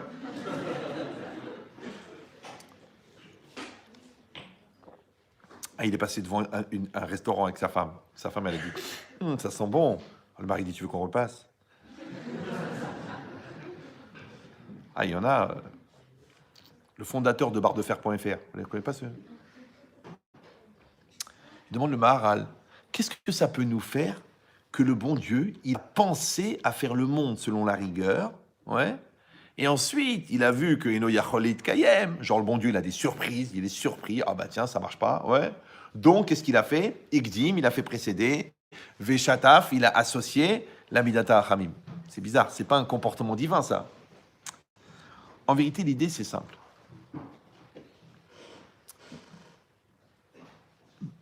Moi, il y a un phénomène qui m'a toujours étonné. Quand vous voulez construire un pavillon, d'accord? Vous avez une idée de pavillon. Qu'est-ce que vous faites? Vous allez chez un architecte. Vous dites, voilà, je voudrais un truc. Il dit, bon, qu'est-ce que vous voulez? Bah, écoutez, 9 mètres 50 de façade, 14 de profondeur. Ouais, c'est déjà un beau truc, ouais. Ouais, avec 3 niveaux, 4 trucs, 3 salles de bain, 6 chambres. Ouais, un beau truc, ok. Le gars, il va dire, ok, je vais vous faire un plan. L'architecte, quand il fait le plan, c'est très bizarre. Il fait le plan, vous ouvrez le plan, il n'est pas au mètre. Il n'est pas au centimètre, il est au millimètre. Tu dis, mais attends, mais quel intérêt de faire un plan, un truc de 12 mètres de long, je ne sais pas si vous me suivez, au millimètre, ça ne sert à rien. Maintenant, ce plan-là, si vous acceptez, vous le signez, on va le donner au chef des travaux. Le chef des travaux, il va construire ce qui est écrit sur le plan, ce qui est dessiné dans le plan, ouais. Mais lui, quand il met les parpaings, il met le ciment, il met la colle, il met le khalaba, tu crois qu'il est en train de calculer les millimètres? Si vous avez vu la construction d'Israël, c'est très intéressant. Ouais. Au début, tu vois le béton, tu dis, ça ne tiendra jamais debout, c'est pas possible. C'est comme ça, comme ça, comme ça, comme ça, comme ça. Après, ils mettent les pierres de Jérusalem, ça sort nickel, tu prends ton centimètre, tac. Oh, c'est beau. Ouais, c'était comme ça, comme ça, comme ça, à la fenêtre comme ça, et ça sort, tac. Donc en vérité, c'est quoi l'idée? L'idée, c'est que le plan, il est obligé d'être au millimètre. Mais la réalisation, elle va se faire en aménagement. Vous me suivez? C'est pareil. Tu vas à la banque, tu veux 400 000 euros pour faire ton business. Il va te dire, amenez-moi le business plan. Tu dis, bon, c'est bon, je vais faire une pizzeria. Donnez-moi 400 000. Ah non, monsieur, non. Vous m'amenez un business plan. Business plan? Ah oui, les travaux, le prix, les trucs, le détail, là, la serrure, le prix du four, l'amortissement, les premiers salaires, la quantité de marchandises, le prévisionnel de vente. Oh, tu dis, mais non, on verra bien. Dieu est grand. Dieu est grand, je ne te prête pas. Amène-moi. Maintenant, pourquoi le prévisionnel, il a besoin d'être précis? Précis au millimètre, au centime. Ouais. Pourquoi? Tu sais pourquoi? Parce que c'est le projet. Le projet, il doit être net. Le projet, il doit être clair. Le projet, il doit être fort. Mais c'est vrai qu'après la mise en œuvre, on dit en français, elle va demander des aménagements. Comme toi, tu fais un bébé avec ta femme. Tu as une idée dans la tête, non? Tu l'avais dans la tête au moment où tu l'as conçu. Parce que tout ce que vous avez dans la tête au moment de la conception, ça s'inscrit dans la semence de l'homme et ça rentre dans la femme. Maintenant, qu'est-ce que tu avais comme idée, toi? Bah, attends, j'étais bourré. J'étais déchiré. On venait de regarder un film qui était ni pour nous, ni pour vous. Ah bon? Ah bon. Alors, les mauvaises pensées à ce moment-là, ça, si tu es bourré d'alcool, ça amène des enfants alcooliques. Si tu es bourré d'images porno, ça amène des enfants obsédés. Si tu es bourré de bouffe, ça amène des enfants morphales. Tu dis, mais attendez, là, c'est vachement dangereux. C'est pour ça que je préfère le dire à des célibataires, parce que les mariés, ils vont se tirer une balle. Ouais. Mais c'est ça la vie. Regardez, le Siman Reshmem, là-bas dans le Shulchan Arour, la Gemara Nedarim au deuxième Pérec, elle explique très bien ça. Ce que tu as dans la tête, au moment de la conception, c'est ce qui va sortir chez l'enfant, c'est normal. Parce que ce que tu as dans la tête s'appelle la Mahashava. La Mahashava, c'est quoi? La pensée, c'est le constituant majoritaire de la semence. Donc ta semence, elle contient ce que tu penses.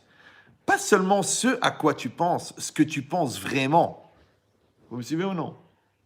Donc, c'est pour ça, par exemple, que c'est interdit d'aller avec sa femme si tu penses à divorcer. Pourquoi? Parce que tu dis, bon, parce qu'il faut que ça soit un enfant d'amour. Non, parce que l'enfant, plus tard, il va se divorcer de la Torah. Comme ça, c'est marqué. Parce que l'homme, il représente Hachem, la femme, elle représente le peuple d'Israël, et Hachem, pour se marier avec le peuple d'Israël, il a donné la Torah. Donc, si quelqu'un, il pense à divorcer de sa femme, mais il a quand même certains besoins équatoriaux, donc il va avec sa femme, mais pour le côté animal et pas le côté spirituel, l'enfant qui va naître, il va être dans un rejet de la Torah, comme l'autre, qu'il était dans le rejet de la femme ou du mari. Ça veut dire qu'il y a des conséquences. La vie, c'est des séquences. Il y a les bonnes et les mauvaises. Ça s'appelle les conséquences. Maintenant, vous allez dire, mais ça fait peur. Attends, c'est vachement grave. Ouais, c'est la liberté. Mais toi aussi, quand tu prends ta voiture, tu peux écraser 14 personnes.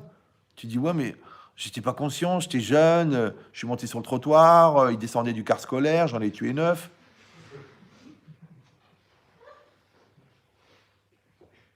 quelle différence de prendre sa voiture en étant bourré et de faire un bébé en étant bourré, quelle différence?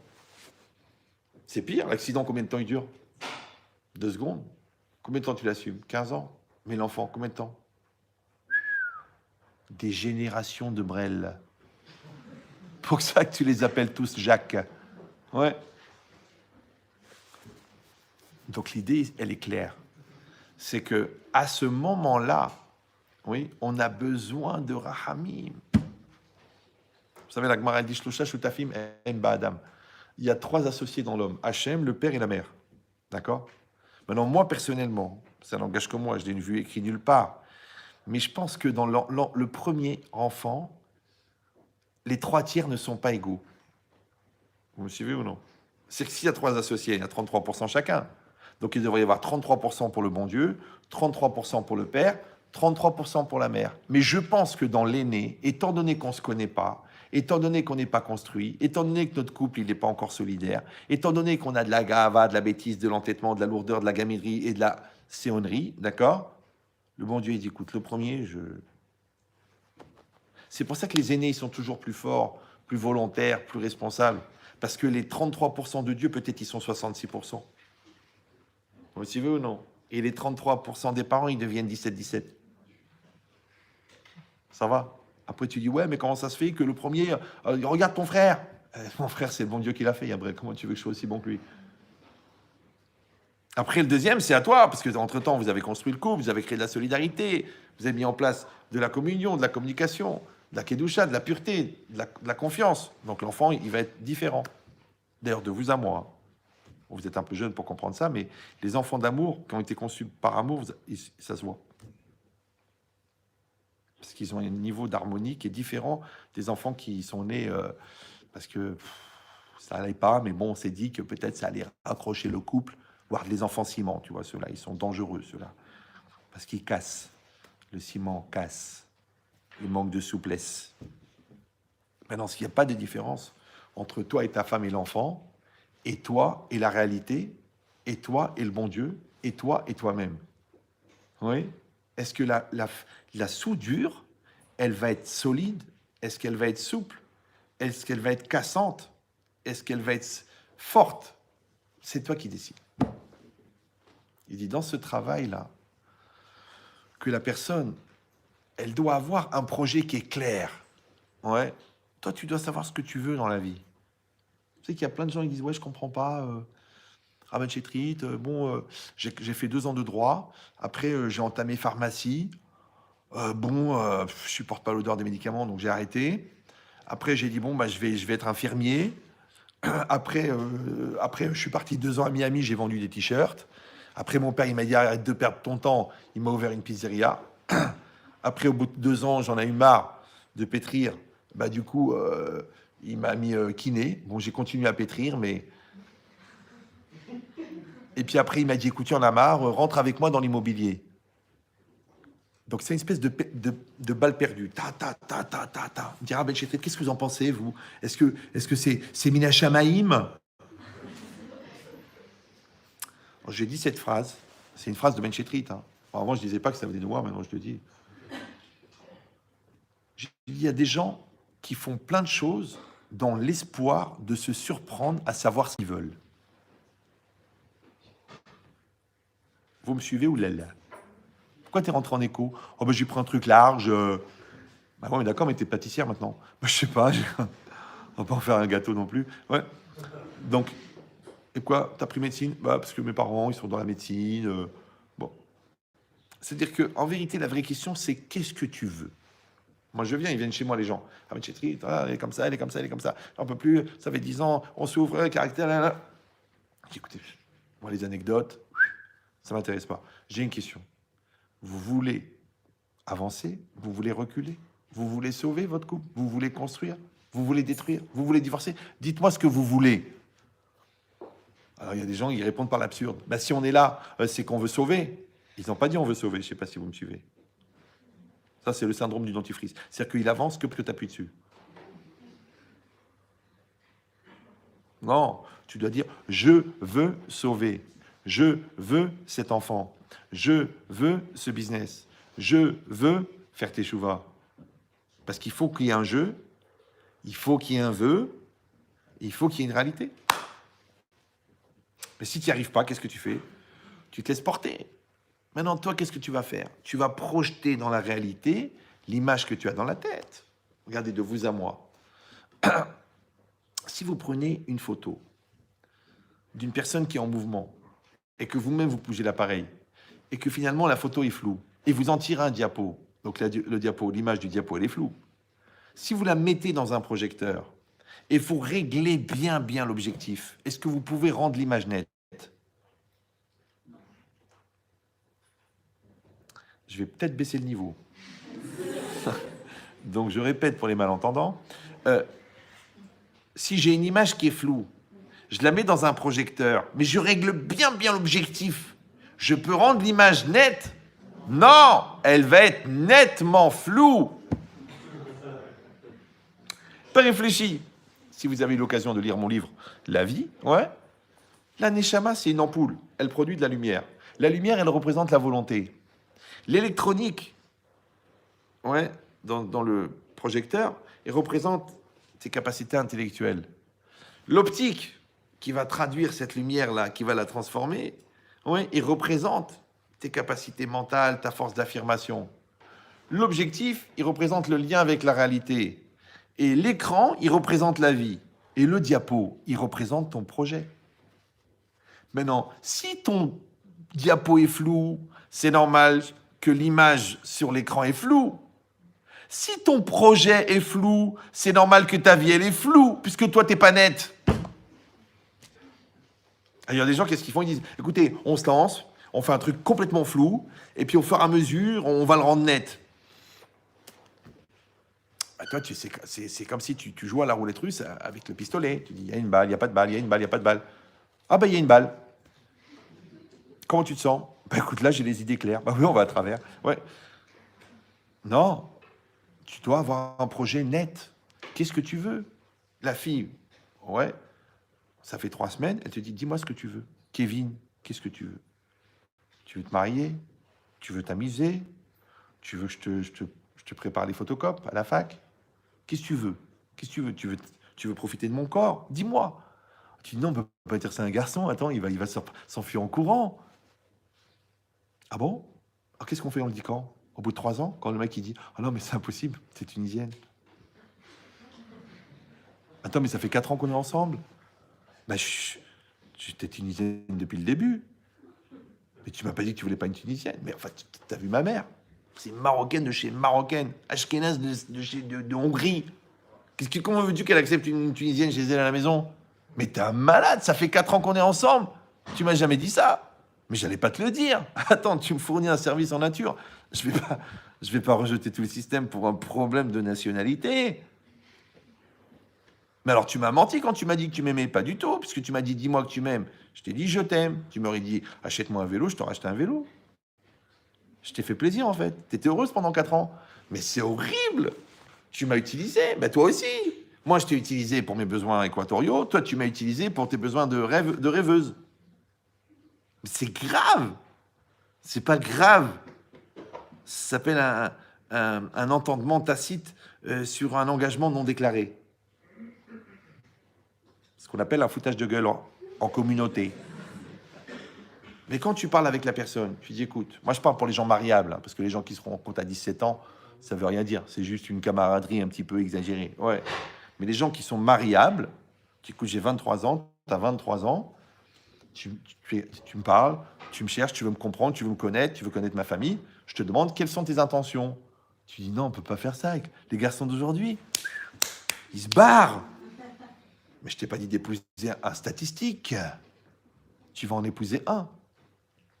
Mais quand tu as perdu 3 ans avec celui-là qui ne savait pas ce qu'il voulait, 3 ans avec celui-là qui était là pour profiter, et 3 ans avec celui-là qui vient de t'annoncer que finalement il n'est pas encore converti,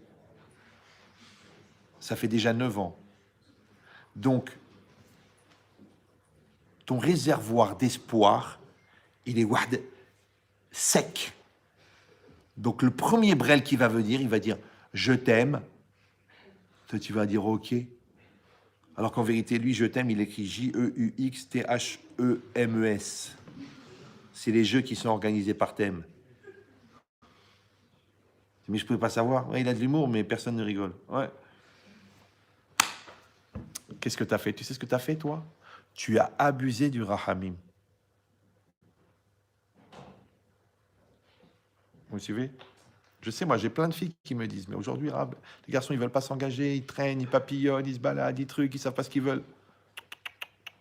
Moi, mes filles à moi, je crois qu'il y a un mec qui s'approche, je lui coupe les deux doigts. Les deux oreilles, le nez, je le mets dans la bouche. Il n'y a pas, je suis très, très violent. Donc moi, c'est comme vous êtes comme mes filles. Si un gars il vient me dire, Rav, on a le droit de s'amuser avec une fille? Je suis bien sûr. À quel étage tu habites? On va trouver une solution. D'accord. C'est normal. Quand moi, les garçons ils me disent, ouais, mais les filles, on a le droit de s'amuser avant de se marier quand même. Je dis, et si c'est ta sœur? Ma sœur, hein, qu'elle bouge un doigt. Alors elle, c'est ta sœur, l'autre, c'est pas ta sœur, et ta sœur, on s'en sortira. Jamais. Non, il n'y a pas. Dans les choses fondamentales, le mariage, la Torah, les choix de la vie, les engagements, la parole, il n'y a pas. Tu dois être très très net, tu dois être très très clair, tu dois être très très fort. Mais c'est vrai que la mise en œuvre, elle va le demander du temps. Moi, les gens ils viennent chez moi, ils me disent, Rabbi, je veux faire tes chouvas. Je dis, Mazal Tov. Mais combien de temps ça prend pour faire des chouvas? Au moins 5 ans. Rien que déjà, pour être un vrai Shomer Shabbat, ça m'en prend 3 ans pour quelqu'un qui a appris la Chod Shabbat. Je parle pas d'un mec qui mange de la salade cuite. Ouais. Ça prend du temps. Pour être vraiment quelqu'un, il veut connaître un peu de Torah. C'est-à-dire, il veut faire une teshuva en conscience, avec la connaissance. Ça prend du temps. Maintenant, l'impulsion, elle est là. Je veux. La fille, c'est pareil. Elle dit, ah ben, j'ai triste, ça y est, je veux me couvrir, je veux truquer. Attends les épreuves.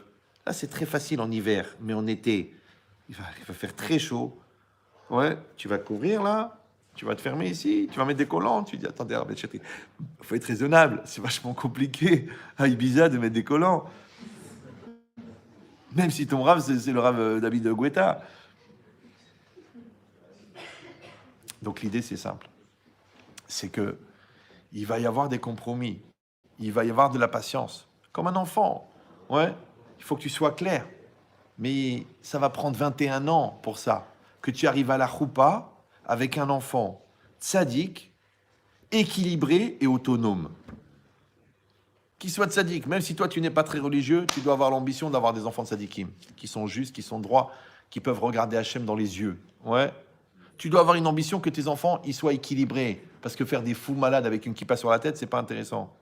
Et tu dois avoir une ambition qui soit autonome, d'accord? C'est-à-dire qu'ils aient une capacité de subvenir à leurs besoins eux-mêmes, que tu ne sois pas tout le temps obligé de passer à la caisse.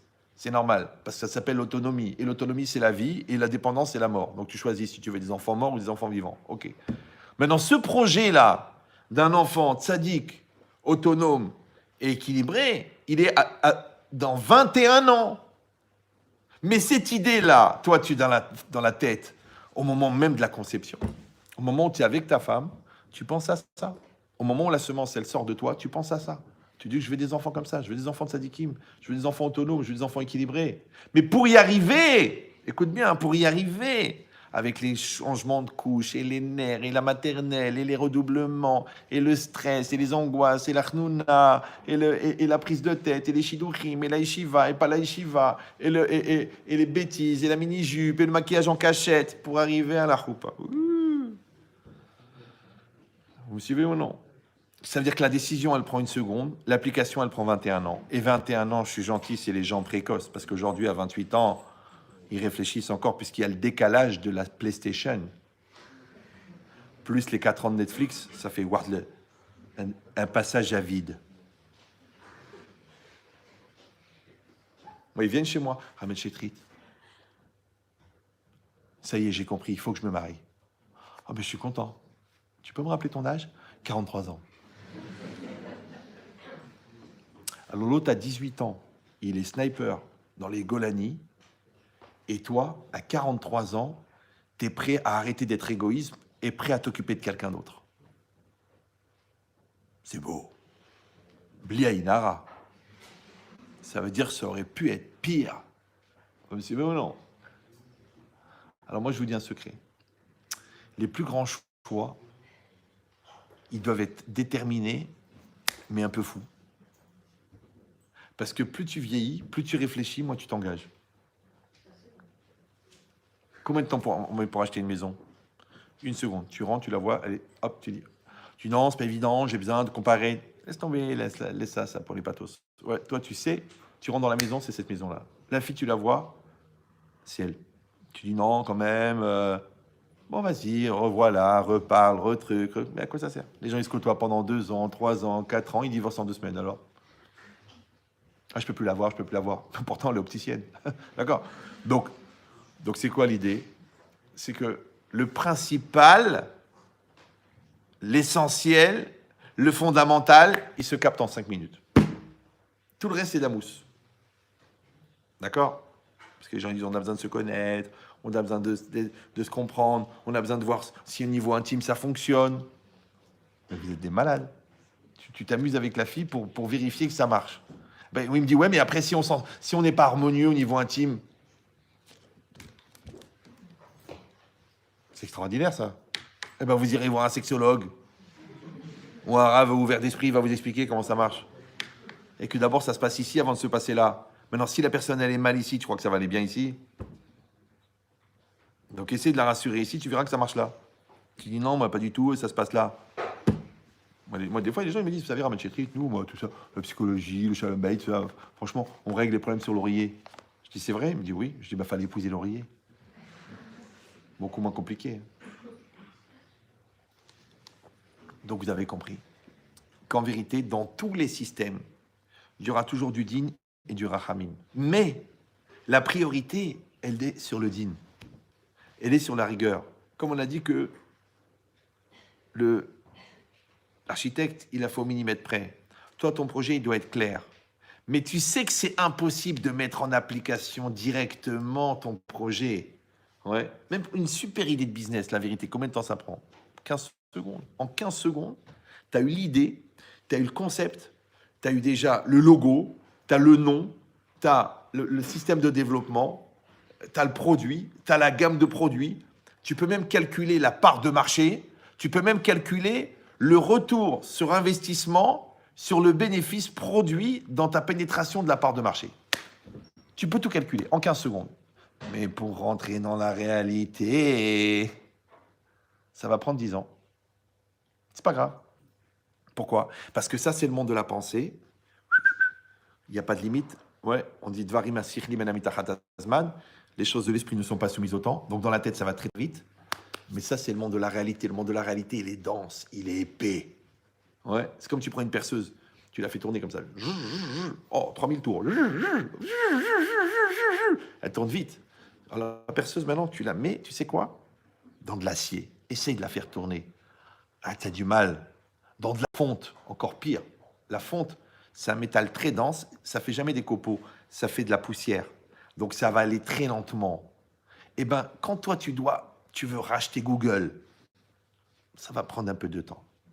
Si tu veux acheter une boutargue, tu rentres, tu l'achètes. Donc, si tu es un consommateur, c'est rapide. Si tu es un investisseur, c'est lent. C'est normal. Donc, c'est pareil maintenant. Les gens qui s'énervent sur leurs enfants, c'est qu'ils n'ont pas compris que l'enfant, c'est un produit à long terme. Les gens qui sont insatisfaits au bout de 15 jours de mariage, mais ils n'ont pas compris que la première année, déjà, c'est même pas les réglages moteurs. Ça s'appelle Shana Rishona. Ouais. Avant que de vous dépasser vos 2 égoïsmes, vos 2 orgueils, vos 2 gamineries, vos 2 lourdeurs, vos tuniseries, maroquineries, famille, ta famille, ma race, ma tafa. Ça déjà, ça prend minimum 1 an. Je te dis, il y en a, ils sont 15 ans de mariage, ils ne sont pas encore sortis de ça. Donc en vérité, ça prend du temps. C'est pour ça que le mariage, c'est long. Pourquoi la vie, elle est longue? Parce qu'il y a du boulot. Maintenant, les apprentissages, ça prend du temps. Maintenant, le projet, encore une fois, il va être clair. Mais le temps de le mettre en application, on va avoir besoin de rahamim. On va avoir besoin de la patience. On va avoir besoin de l'amour. On va avoir besoin du calme. On va avoir besoin de l'espoir, de la émouna. Bon, combien de fois j'ai vu des gens, ils voulaient divorcer, c'est terminé, Rabatchit, j'en peux plus. Calme-toi, parle gentiment, laisse-la grandir, laissez-le évoluer, il va comprendre. Et bien, Hachem, tu les vois aujourd'hui avec leurs 9 enfants, tu dis, ceux-là, ils voulaient divorcer, ceux-là. Et tu dis, mec, il dit, mais c'est la femme de ma vie, c'est The Couple. Alors, première année, Ah, mais je n'en peux plus. Mais on est fou, on s'est forcé, je ne peux pas la voir. Elle met tout, j'aime pas sa gueule, j'aime pas. Alors, où elle est passée celle-là? Tu as rajouté de l'huile, Baba. Mets de l'huile. Mets de l'huile. Le moteur, il y a de l'acier et de l'huile. Si tu mets pas d'huile, tu casses le moteur. Ça s'appelle serrer. Tu as serré le moteur. Tu te dis, c'est complètement idiot. Une bagnole à 270 000 euros, une Bentley, d'accord, un V12, t'as pas mis d'huile? Oh ben non, tu dis, attends, encore 60 euros d'huile. Mais t'es un malade. T'as fait la vidange, le mec il t'a dit, je vous remets une huile propre, t'as dit non, non, c'est 60 euros, mais t'as une bagnole à 230 000 euros, tu mets pas d'huile, le mec il a serré le moteur. Et vous savez que quand vous avez inséré un moteur, vous pouvez rien faire avec. Hein. Tu dis, bon, ça te fait un canapé à 230 000 euros. Pourquoi? Pour de l'huile. C'est dommage. Si tu avais mis un petit peu de gentillesse dans ton couple, si tu avais mis un peu de fluidité dans ton vécu, si tu avais mis un petit peu de compromis avec tes enfants, mets de l'huile, mais mets de l'huile. Tu dis non, l'acier. Que de l'acier. Ah, 4 enfants, 4 dépressifs. 4 détruits, 4 castrés mentales, tous castrés mentales. Mais Sif, c'est le rave de la communauté d'ammoniacal, vous connaissez, non? Sif ammoniacal, c'est pas grave. Maintenant, l'idée c'est ça, c'est qu'il faut de l'huile, sinon tu casses l'acier. Mais il faut aussi de l'acier, parce que si dans un moteur il y a de l'huile, il n'y a pas d'acier, ça s'appelle une friteuse. Il faut de l'acier. Donc vous avez compris, la difficulté de la vie, ça va être en fin de compte le dosage. Ouais. Combien tu dois mettre de structure, combien tu dois mettre de fluide, combien tu vas mettre de compromis, combien tu vas mettre d'exigence, combien tu vas mettre de discipline, combien tu vas mettre d'amour, combien tu vas mettre de projet, combien tu vas mettre de temps pour réaliser le projet, combien. C'est ça le problème. Maintenant, les tzadikim, c'est marqué là-bas, il fait attention comme l'épaisseur d'un cheveu. Ouais. Les tzadikim, ils veulent pas midata achamim, ils veulent midata din. Qu'est-ce qu'il a dit Yaakov Avinu? Il a dit Ve'aya Hashem li l'Elokim. Hashem yudke vavke, il sera pour moi Elokim, il sera rigueur. D'accord?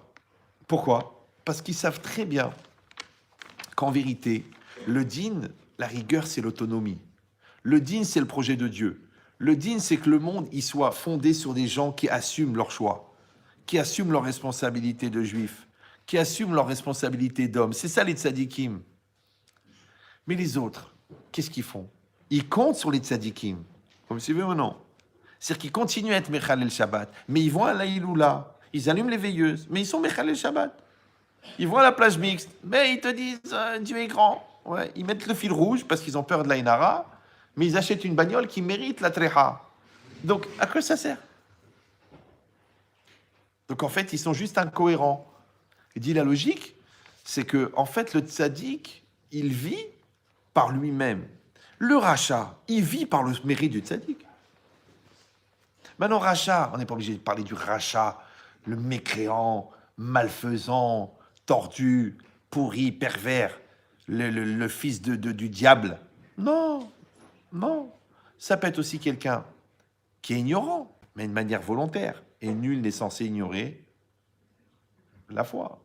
Quelqu'un qui peut être négligent. C'est rien de grave. Allez, c'est pas grave, c'est pas grave, c'est pas grave, c'est pas grave, c'est pas grave. Ok, mais le petit, maintenant, il a bu du cyanure. C'est grave. On t'a dit l'eau de Javel, Baba. L'acide chlorhydrique, tu la mets pas dans une ancienne bouteille de coca, de Sprite. Et je sais pas où la mettre, je l'ai mis là-bas. Eh ben, le petit, il a ouvert, il a bu. Bon, il a plus de problème de digestion parce que tout ce qu'il mange, on le retrouve sur la chaise. Mais t'es pas fou, toi, de mettre l'acide chlorhydrique dans une bouteille de Sprite? Eh ben, j'ai négligé. On peut pas être négligent sur le compte des autres. On peut pas être bourré et prendre sa voiture. On peut pas signer des papiers pour des gens sans les relire. On peut pas. On peut pas donner sa parole sans réfléchir si on pourra. On peut pas emprunter de l'argent si on sait pas comment on le remboursera. C'est assourd. Mais t'es un voleur, toi. Je suis pas un voleur. Dieu est grand, Dieu est grand. Comment ça, Dieu est grand? Écoute-moi bien. Si toi, tu empruntes de l'argent sans avoir l'idée comment tu vas le rembourser, ouais, ça veut dire que tu peux emprunter de l'argent, d'accord, sans garantie de pouvoir le rendre.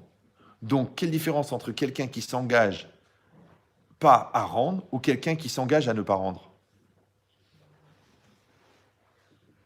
Vous me suivez ou non? C'est comme si quelqu'un il emprunte 10 000 euros, mais il jure sur la tête de sa mère qu'il travaillera jamais de sa vie. Donc, il sait qu'il va le voler, cet argent. Il ne le remboursera pas. Maintenant, si vous allez dire, oui, mais l'argent, ça va, ça vient. Mais toute la vie, c'est des dettes. Quand tu te maries, c'est une dette. Moi, je leur dis au Khatan Kala, vous êtes engagés, je les engage devant tout le monde, moi, je les tue. Hein. Je dis, regardez-moi les deux là. Regardez-moi. Il y a 200 personnes là. Ils sont tous témoins. Vous vous engagez à garantir, quelles que soient les circonstances, le sourire de l'autre. Vous êtes capable ou non? C'est très très dur. Hein. Garder une femme souriante pendant 30 ans, garder un mari souriant pendant 30 ans.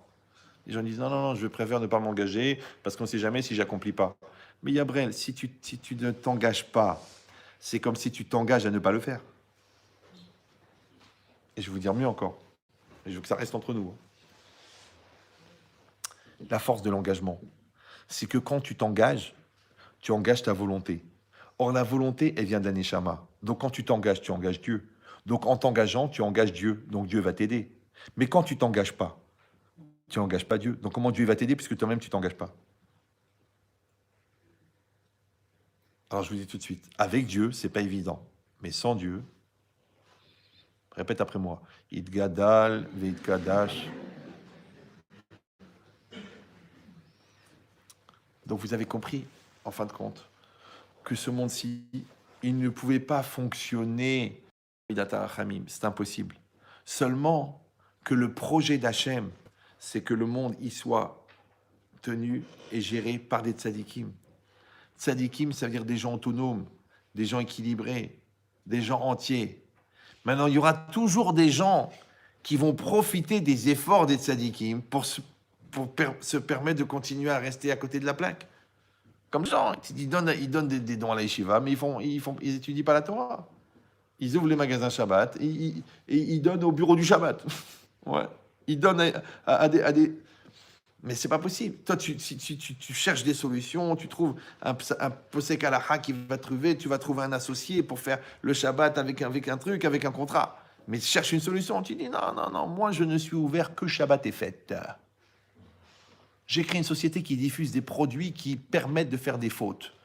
Et d'ailleurs, il y a même une hotline. Ouais, vous pouvez appeler, c'est pour faire des fautes, ça s'appelle Aloe Vera. C'est une gamme de produits à base d'aloe vera. Ouais. Donc l'idée, c'est quoi? C'est que un jour, si Dieu veut, un jour, tu vas choisir l'autonomie. Moi, mon père, le pauvre Zichron Ibracha, il me payait des cours de maths, il me payait. Et moi, je foutais rien. J'allais au cours, je donnais les 100 francs. À l'époque, c'était cher. 100 francs, je donnais 100 francs. Et je le regardais, le truc, pendant 3 heures. Je faisais pas les exos, je foutais rien. Et un jour, j'ai eu de la peine. C'est quand tu vois ton père pendant 14 heures par jour sur une machine à coudre, 100 francs, c'est beaucoup. Alors, qu'est-ce que j'ai fait? J'ai dit à mon père, papa, arrête de payer. Il m'a dit, mais mon fils, c'est pour ton avenir. Je vais travailler. J'ai travaillé. Vous savez ou non? C'est-à-dire qu'un jour, tu vas choisir l'autonomie au lieu d'être un adhérent du PSG. Vous connaissez le PSG, non? Hein? Le PSG, c'est des gens qui pèsent sur la gueule des autres. C'est les adhérents du PSG, ils pèsent sur la gueule. Et ça ne les dérange pas. Ils pèsent sur ta gueule. Je ne m'étais pas fatigué de peser. Ah ben non, écoute, c'est ça la vie. Hein. Il y a des gens qui ont des mauvais caractères, il y a des gens qui les supportent. Il y a des gens qui n'ont pas l'argent, il y en a qui ont radin, il y en a qui dépensent pour eux. Il y a des gens qui oublient toujours leur carte bleue quand ils vont au resto. Il y a des gens comme ça. Ah ben c'est pas grave, puisqu'il y a des autres pour assumer. Ce que tu n'as pas compris, JH2, ça veut dire jeune Rahmal au carré, c'est que quand tu n'as pas choisi l'autonomie, ce que tu as gagné d'un côté, tu le perds de l'autre. Bah oui, parce que moi, tu me mens une fois, tu me mens 2 fois, tu me mens 3 fois. Ok, je me suis fait avoir, mais maintenant, tu n'as plus ma confiance. Tu m'as pas remboursé l'argent, je te prête plus. C'est pas grave, tu sais, on reste des amis, hein. Mais je te prête plus. Non, mais là, je suis vraiment embêté. Là, c'est pas pour m'amuser, c'est pas pour la vacance. J'ai vraiment besoin pour mon fils. Ta parole, elle vaut rien. Donc, ce que tu comprends pas, c'est au lieu de regarder ce que tu as gagné à court terme, tu devrais regarder ce que tu as perdu à long terme. Tous les enfantillages dans le couple, et toi, t'as ça, ta race, ta mère, ta. Mais tu sais quoi, il n'y a plus de mots, il n'y a plus de confiance, il n'y a plus de crédit. Alors à quoi ça sert maintenant de dire avec des paroles, ça y est, je vais changer, je vais faire une thérapie, je vais travailler ma colère, j'ai compris que je suis un monstre. Mais à quoi ça sert? Il n'y a plus de crédit, il n'y a personne en face qui t'attend. Vous comprenez ou non? Donc c'est-à-dire que les gens, ils ne se rendent pas compte, au lieu de regarder qu'est-ce que ça rapporte, ils devraient regarder qu'est-ce que ça coûte. Donc c'est ça le crédit. Donc quand tu vis à crédit, parce que tu vis sur le crédit de la banque, tu vis sur le crédit de la patience de l'autre, tu vis sur le crédit de la patience de Dieu. Mais la patience de Dieu, il y a un taux de crédit. Rappelez-vous, ça, c'est un truc incroyable. Vous avez déjà emprunté de l'argent dans une banque ou non? C'est très intéressant. Quand tu rembourses la banque, écoute bien, il y a le capital et les intérêts. Vous savez ça? D'abord, tu rembourses les intérêts, après, tu rembourses le capital. C'est que le mec, il a emprunté pour 20 ans, peut-être pendant 14 ans, il va rembourser que les intérêts, que les intérêts, que les intérêts. Et quand il va dire, wow, parce qu'il a emprunté 200 000 pour acheter une maison à 200 000, d'accord? Mais combien il a payé la maison? 600 000 avec les intérêts. Parce qu'à l'époque, on lui avait dit, fais les calculs, apprends les calculs, 4,30. Il a dit, non, les fractions, c'est pour les faillots. Maintenant qu'il a payé 4 fois la maison, il a compris à quoi ça va servir de faire les calculs. Ouais. Parce que quand on lui a dit taux fixe, taux je sais pas quoi, et 6,5% évolué sur la monnaie, le mec, il a compris maintenant que la maison, après sa mort, il n'a pas fini de la payer. Ouais. Donc, c'est quoi l'idée? L'idée, c'est que la personne, en fin de compte, elle va d'abord rembourser les intérêts et après le capital. Ça va? Donc, des fois, le gars, il a fait des grosses bêtises pendant des années avec sa femme. Il vient me dire, Rabban Chetrit, arrangez-moi l'histoire. Alors je lui dis, écoutez, votre mari, il va changer. Elle me dit, mais Rabban Chetrit, heureusement qu'il va changer, mais c'est normal qu'il va changer. Il m'a pourri ma vie pendant 20 ans. Et je lui dis, bah, c'est bien, c'est ça le principal, c'est ça le capital. Elle me dit, non, il faut d'abord qu'il me paye les intérêts sur les 20 ans d'erreur. Vous me suivez ou non? C'est-à-dire qu'on paye d'abord les intérêts et après le capital. Toi, tu peux aller voir tes enfants et leur dire, écoutez, vous avez 20 ans, j'étais un père indigne, j'étais un père absent, j'étais un père alcoolique, j'étais un père nerveux. Bon, écoutez, j'ai écouté un cours de Ben Chetrit, j'ai compris la gravité, je vous aime, on arrange tout, on va faire une thérapie ensemble avec un psy. Le gosse, il dit, non, tu vas payer pour ce que tu m'as fait. Complexe, angoisse, shit, coke, alcoolisme, sur ta gueule, que tu m'as pas donné l'amour qu'il fallait. Tu dis, mais enfin, mais c'est des bêtises tout ça. Ce qui compte, c'est l'essentiel, c'est que je suis prêt à changer. Et je change, oui, mais ça, c'est le capital.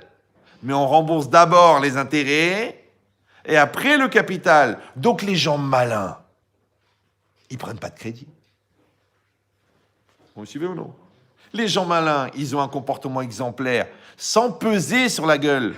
Les gens malins, ils font la halakha comme la halakha. Ils font pas la halakha bédievet, khalouet baba, et après ils essayent de trouver un rabbin qui va leur dire, bon, dans ce cas-là, éventuellement, le mec, il loue le magasin dans le centre commercial. Après, il vient, il va voir le Rav, il dit, écoutez, Rav, c'est stipulé dans le règlement qu'on n'a pas le droit de fermer le Shabbat.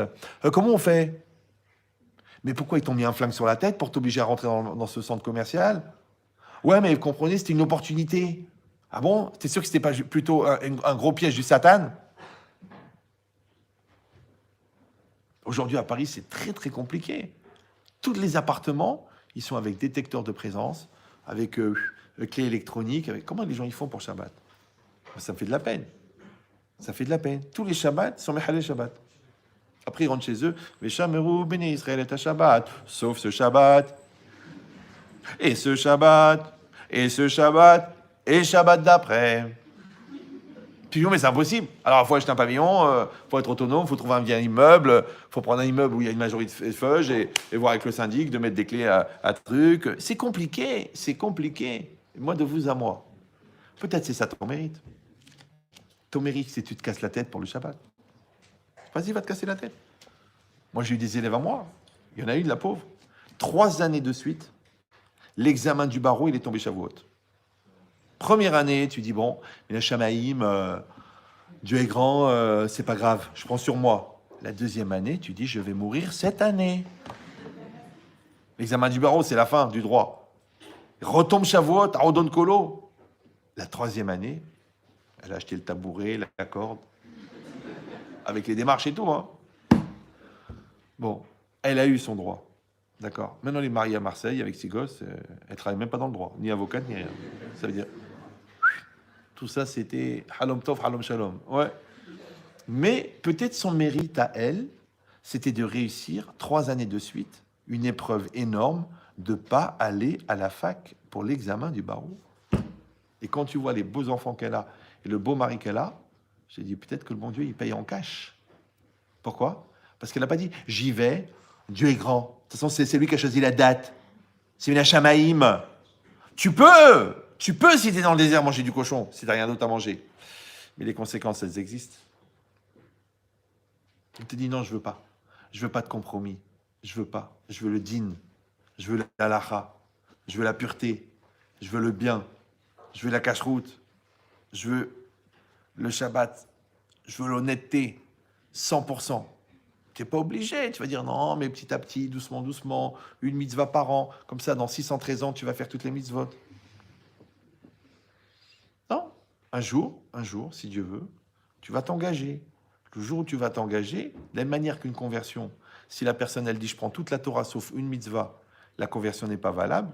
Normalement, un juif, c'est pareil. S'il dit, moi, je prends les mitzvot au fur et à mesure que ça me vient, que je le sens, que j'ai le temps, que j'ai l'opportunité, ouais, que c'est pratique pour moi. Combien de fois des gens me disent, vous savez, moi, je mangerai kasher, mais après le mariage, parce que là, c'est compliqué. Je ferai Shabbat après le mariage, parce que c'est compliqué. Ben, j'ai connu beaucoup de gens, après le mariage, ils n'ont pas fait Shabbat. Pourquoi? Parce que si quelqu'un n'est pas prêt à le faire avant, pourquoi il va le faire après? S'il est prêt à promettre avant, pourquoi il va le faire après? Puisque maintenant, de toute façon, il a attrapé. Je vous rappelle que les pêcheurs ne nourrissent pas les poissons qu'ils ont déjà attrapés.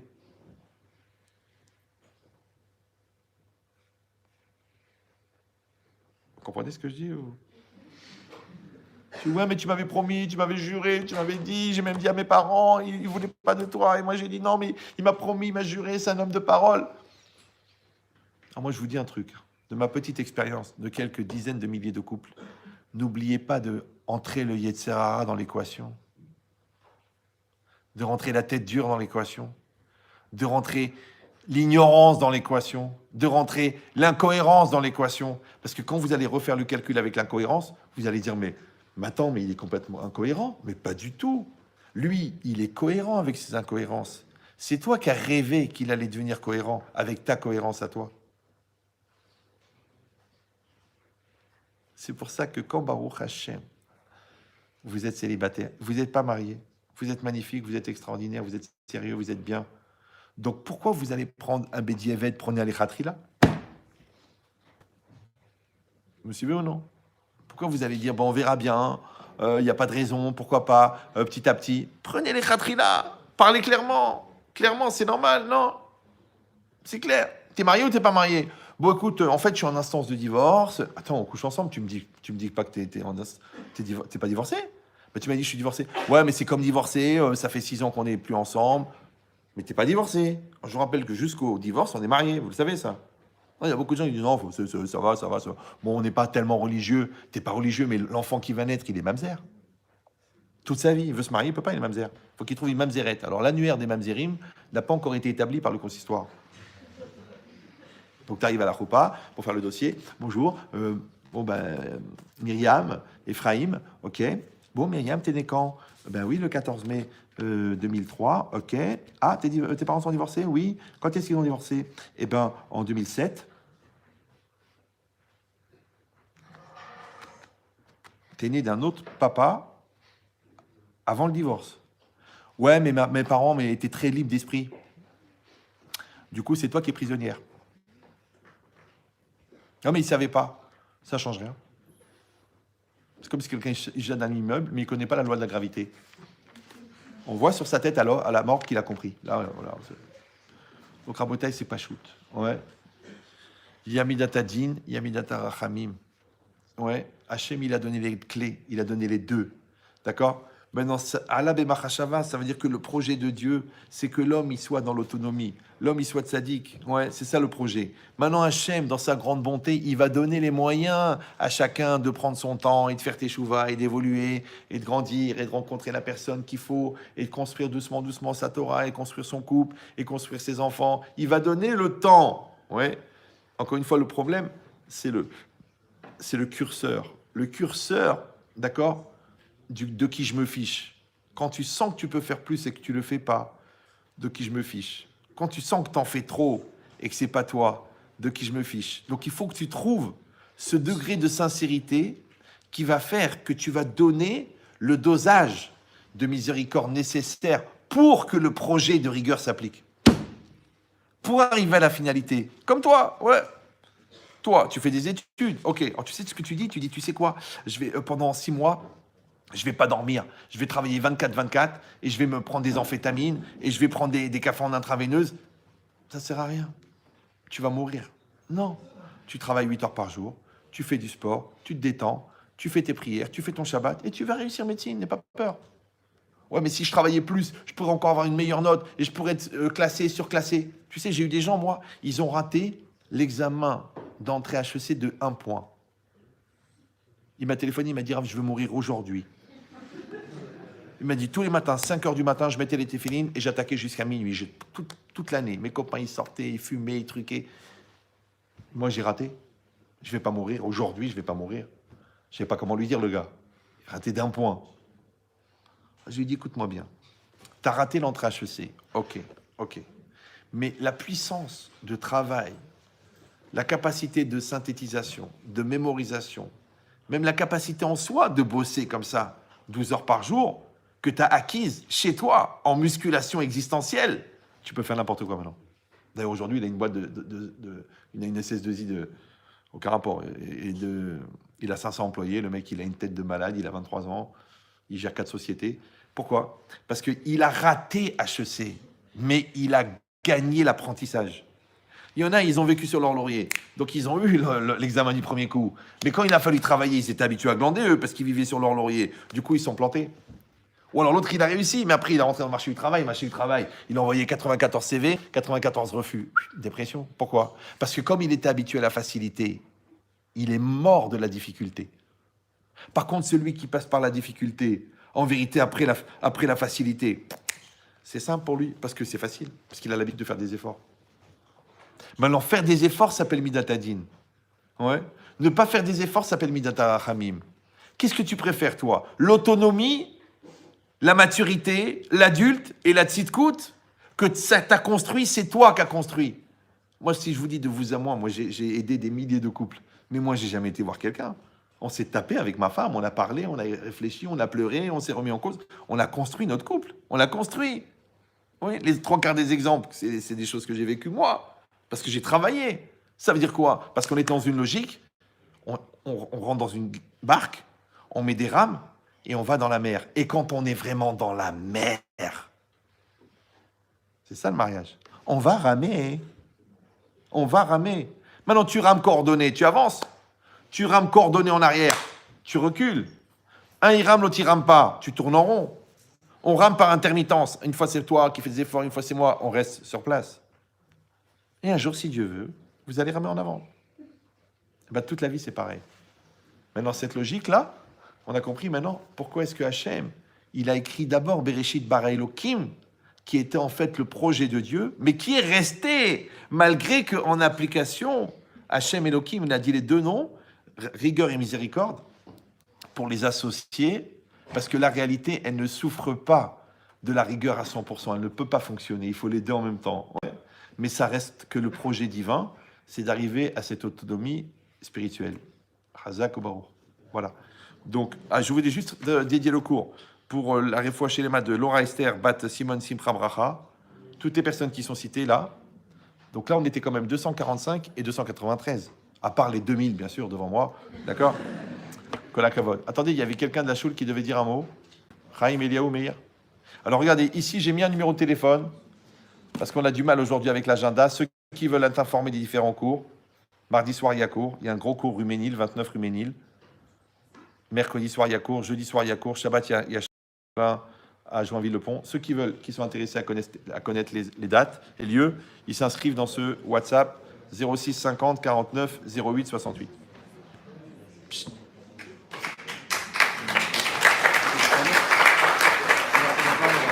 Des annonces après, vous l'avez dit. Ouais, mais il y a Ilan qui va parler. Allez, Et, allez-y.